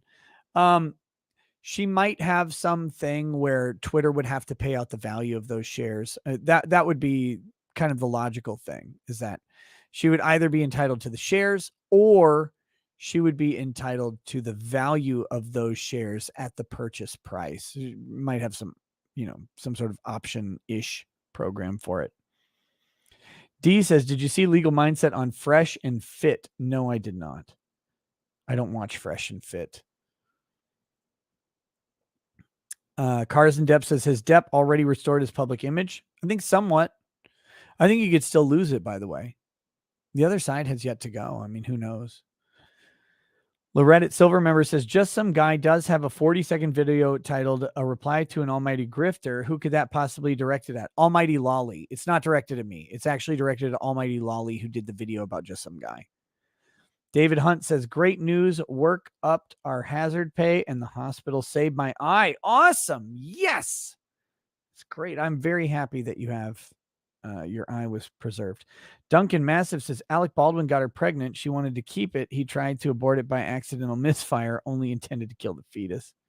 Stellar J. Adkins says, Lauren Witzke and Laura Loomer, Republican candidates running for office, were also banned from Twitter. Pimp Poppy, how do you think Elon is going to deal with Apple Store and Google Play Store's hate speech TOS? Well, one, he'll just be, I don't think they're going to take Twitter off their fucking platforms. I think that's an empty threat. Two, even if they do, it's still Twitter. They just put a fucking, they create, run their own app and just put it up on Twitter. Like you go to twitter.com and it directs you to download the app from a third-party source with the instructions. It's really easy to do.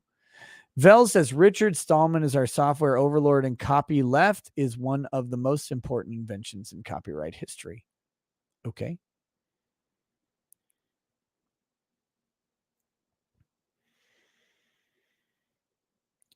Wick Dipper says, have you ever tried Prusser's British Navy Original Admiralty rum? No. They use original British Navy copper kettle stills in the Virgin Islands, aged 3 years in bourbon barrels. No. I would love to, but I've never even seen that. Josh Fairley says, hey, Rackets, wanting to get into bourbon, was thinking about picking up a bottle of Angel's Envy. Any thoughts? Angel's Envy is a fine bourbon. It's a good bourbon. There are better bourbons, but for the price, it's not bad at all. I think it's a great one. Go get one. There you go. There's my thoughts. Go get one. That's a very safe buy. You will probably enjoy it. Alan Sneed says, debate Nick instead of cowardly sniping him. There's no debate to have with Nick Fuentes. And cowardly sniping. Alan Sneed, Nick Fuentes brought me up unsolicited in his debate with Medicare. I was not asking for any involvement in that at all. I just wanted to happily watch it from the sidelines. The fact that I have done something to irrevocably get under his skin is on him, not on me. I don't even know what it was. I don't know what brought me into his mind. So that was on him. He brought me up 2 or 3 times in that debate. So yeah, I'm going to make fun of him, by the way. Also because he's fucking weirdo. Dylan Lucas says, hi, new to the channel. What are your general thoughts on Ben Shapiro, useful or otherwise? I used to watch Ben Shapiro videos. Sometimes he says good things. I don't know. Other times he doesn't. He's a commentator. You listen, you decide if you like his opinion or dislike his opinion, you move on. That's what it's there. That's what commentators are. He's a very short Jewish man who talks too fast. There you go. Joel Reese says, Brianna Wu sounds like Dr. Girlfriend. Litho Mike just picked up a new gin made in Dallas. It's a Roxor artisan gin. Dan, fine gin. It's 90 proof gin, but doesn't really feel like it. Whoa, 90 proof gin is pretty high. High octane. I like it. Fuentes would wreck you on what? Again, you guys want me to debate Fuentes. What do you want me to debate him on? Like, the only question I think that Nick Fuentes and I have severe disagreement on that matters is whether or not he's fucking retarded. And yeah, I don't know if there's like an objective debate you can have on it. So yeah, there's just, what the fuck's the point?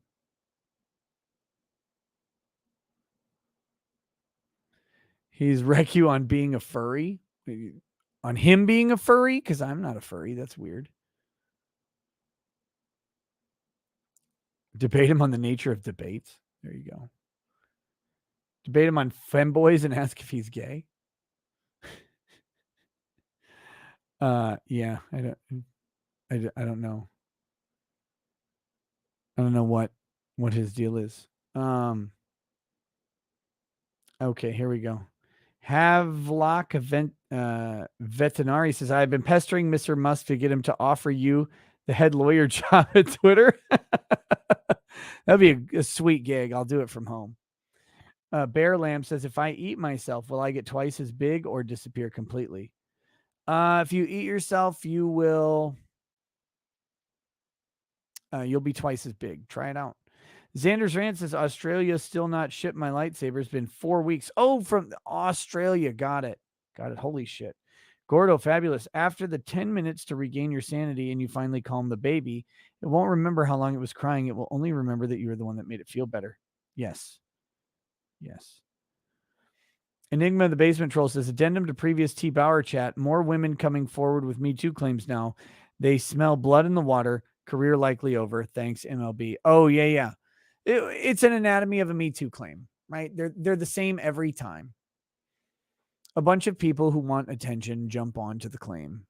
Once it's safe to make it, once there's a dog pile, there'll be a dog pile.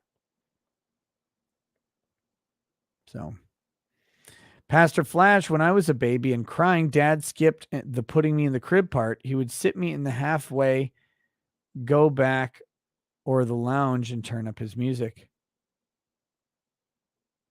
In hallway, go back to the lounge and turn up his music. I mean, that works though. Like, I mean, you don't have to put him in a crib. Yeah. Put them in a hallway. Like, just set them down nicely, gently. Set them down. Phoenix Lord Asterman says, "Do it. Play the song Adepta Cuckstode." No, I'm not. I won't do what you ask. Fuck you. Mandy Karavich says, "Everything that guy Nick just said was bullshit." That's not true. AC's drafting. Welcome to Paralegal. Jean de Valet says 9/11 was a Bush/WEF job. The John Beck says fresh and fit are frauds. Dylan Lucas says Binger. Stephen Burns, watching you from the ER. Kidney pain, prayers appreciated. Sitting next to a girl in lingerie and handcuffs escorted by a cop. Oh, no. Ask for a business card. Do it. Do it or you're pussy.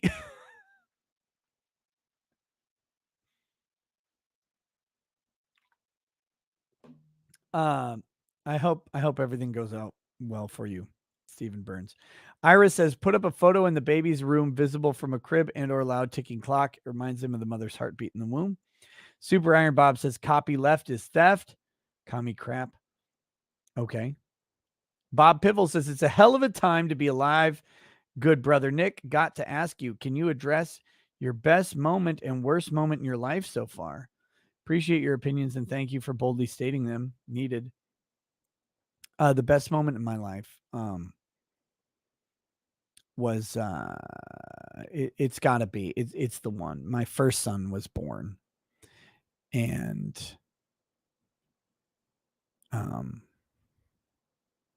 he did not cry at first. His cord was double wrapped, and he was not breathing. So I was supposed to snip the cord. I had the little scissors in my hand and everything, and my mom was recording, and the doctor came up and told my mom to stop recording, and they never called me over to snip the umbilical cord because they were working on my son very quickly. They didn't tell us anything about it, but he cried after a minute. It's a long minute, but he cried, and I cannot express the feeling of that cry. It was great. It was triumph. Mind you, we had 3 miscarriages and a year and a half of infertility after those 3 miscarriages. So, yeah, that was the top. And as far as the worst moment, nothing in particular stands out. I can't think of, I mean, they're just various negative moments. I can't think of a worst moment. Probably some fight I've had with Lady Rackets at some point. That is something you regret somewhere, but nothing in particular stands out. Kaiser Sees 360i says, first time sending any kind of super chat, but Nick, you the man, love your content. Hey, thank you. And then finally, 11 Bravo Crunchy says, whiskey arrived. If maps on the wall is cartography, are celebrity maps on the wall stellar cartography? I'm okay with that. Rumble usernames suck. When am I putting bun number 6 in the oven? Fucking do it, round it out. No, I don't need any more kids. Thank you. Rumble username sucks says, ever have Ardbeg Ergodile or Corvecrin, whatever. Yes to the first one, no to the second one. Ergodile was my introduction to Scotch, and while I like it quite a bit and I'm looking to branch out, looking forward to seeing you around Matsuri. I like Ergodile. I've not had the Corvecrin. Lieutenant Hobbit says, if you need a fitness and health coach, Colonel Phoenix at Iron Blood Temple on Twitter is here to help. I'm looking for people to help, and my ongoing fee of $300 will be reduced to $150. Just tweet me, Nose. McRae says, you are so right on the baby thing. Mine never slept, only at daycare. And then finally, think that's it. I think that's all of the chats. Except for Cucko Magic says, can I get a toast? It is my birthday tomorrow, 28 years. Almost reaching goals, but not there yet. Also, can we read Unbreaded live at Anime Matsuri? I don't know about that one.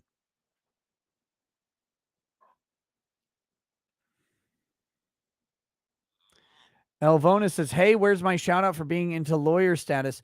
I didn't get a notification of it. It depends on when you did it. But if it was like before the stream started, I won't have that notification. So welcome to lawyer status, Elvonis. Sorry, I did not get a message for it. But I appreciate it very much. If I would have seen it, I would have read it. Absolutely. Happy birthday, Cucko Magic, 28 years old. And you've said it. You've explained men in their 20s for the most part. Almost reaching goals, but not there yet. Yet is the key word.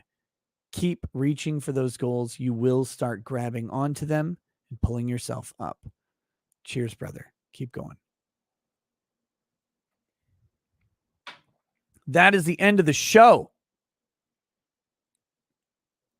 We are going to go to Twitch and we will watch a movie over there. Ross Wolf says, teetotaler here. Could I get a toast of water to daughters? Mine is literally the only reason I haven't self-deleted. Hopefully that doesn't change when she becomes a teen. Ross Wolf, cheers. I have a little bit left of this Propel. Cheers to you. Cheers to your daughter. Cheers to all daughters, of course. And your comment is witty and funny, but realize that once your daughter becomes a teenager, you don't have to worry about self-deleting. You have to worry about deleting everybody else. So cheers, brother, to the joys and fears of daughters. The only thing that can cause a man genuine fear is a daughter. But we love them anyway. Cheers, brother. Bob Pivel says, God bless. Keep on keeping on. Thank you. Okay, let's end this show. Thank you all for hanging out with me tonight. I hope you have a wonderful weekend. I should be on Flashcast at some point tomorrow. I'm going to try and get some Twitch in over the weekend as well as a Discord chat for sure. Probably tomorrow night after 5 p.m. Central Time, we'll do the Discord chat for a couple hours. If you want access to that, ricadalaw.locals.com. There's also exclusive Locals content. All of that stuff is there. Link's probably in the description somewhere. Remy says, Nick, my gecko and best friend of 3 years, just died. It happened so quick. He climbed into an outlet. He got fried, so I don't think toasting is appropriate. Anyways, rip. Oh, man, that sucks. Sorry to hear that, buddy. All right, guys, that's the end of the show. We got to wrap this up.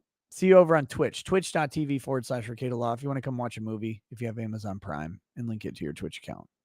See you then. Peace. Peace.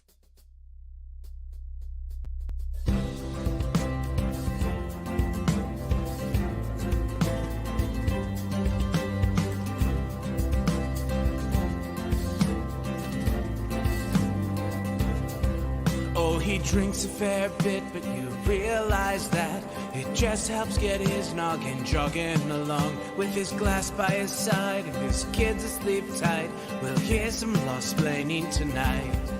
With his microphone muted, we'll laugh at this boomer till he explains it's all part of the plan. Watch his face become redder as he becomes meta, raging at idiots from Twitter and Erlang. From the white shores of Maine to the hills of Glenlivet, there's no one who explains the law better than Nick. So pour out a glass for the ones who have passed, make the law what we have now. Oh, his lady is fair, and she handles herself with the grace of one who has borne many children. As the wife of a lawman, she makes sure that he has the time and the place to provide for them there. So pour out an odd bag of Balmore and Lafroig, the spirits flow as the ones who get unemployed. So pour out a glass for the tea post on Twitter, as we hear lost blaming tonight. From the white shores of Nairn to the hills of Glenlivet, there's no one who explains the wrong better than Nick. So pour out a glass for the ones who have passed to make the law what we are now. Oh, the guests are all plentiful, from Dante to Drexel. They bring their perspective and spice to the mix. But the reason we're here and the one that we cheer is the one who is showcasing us his career.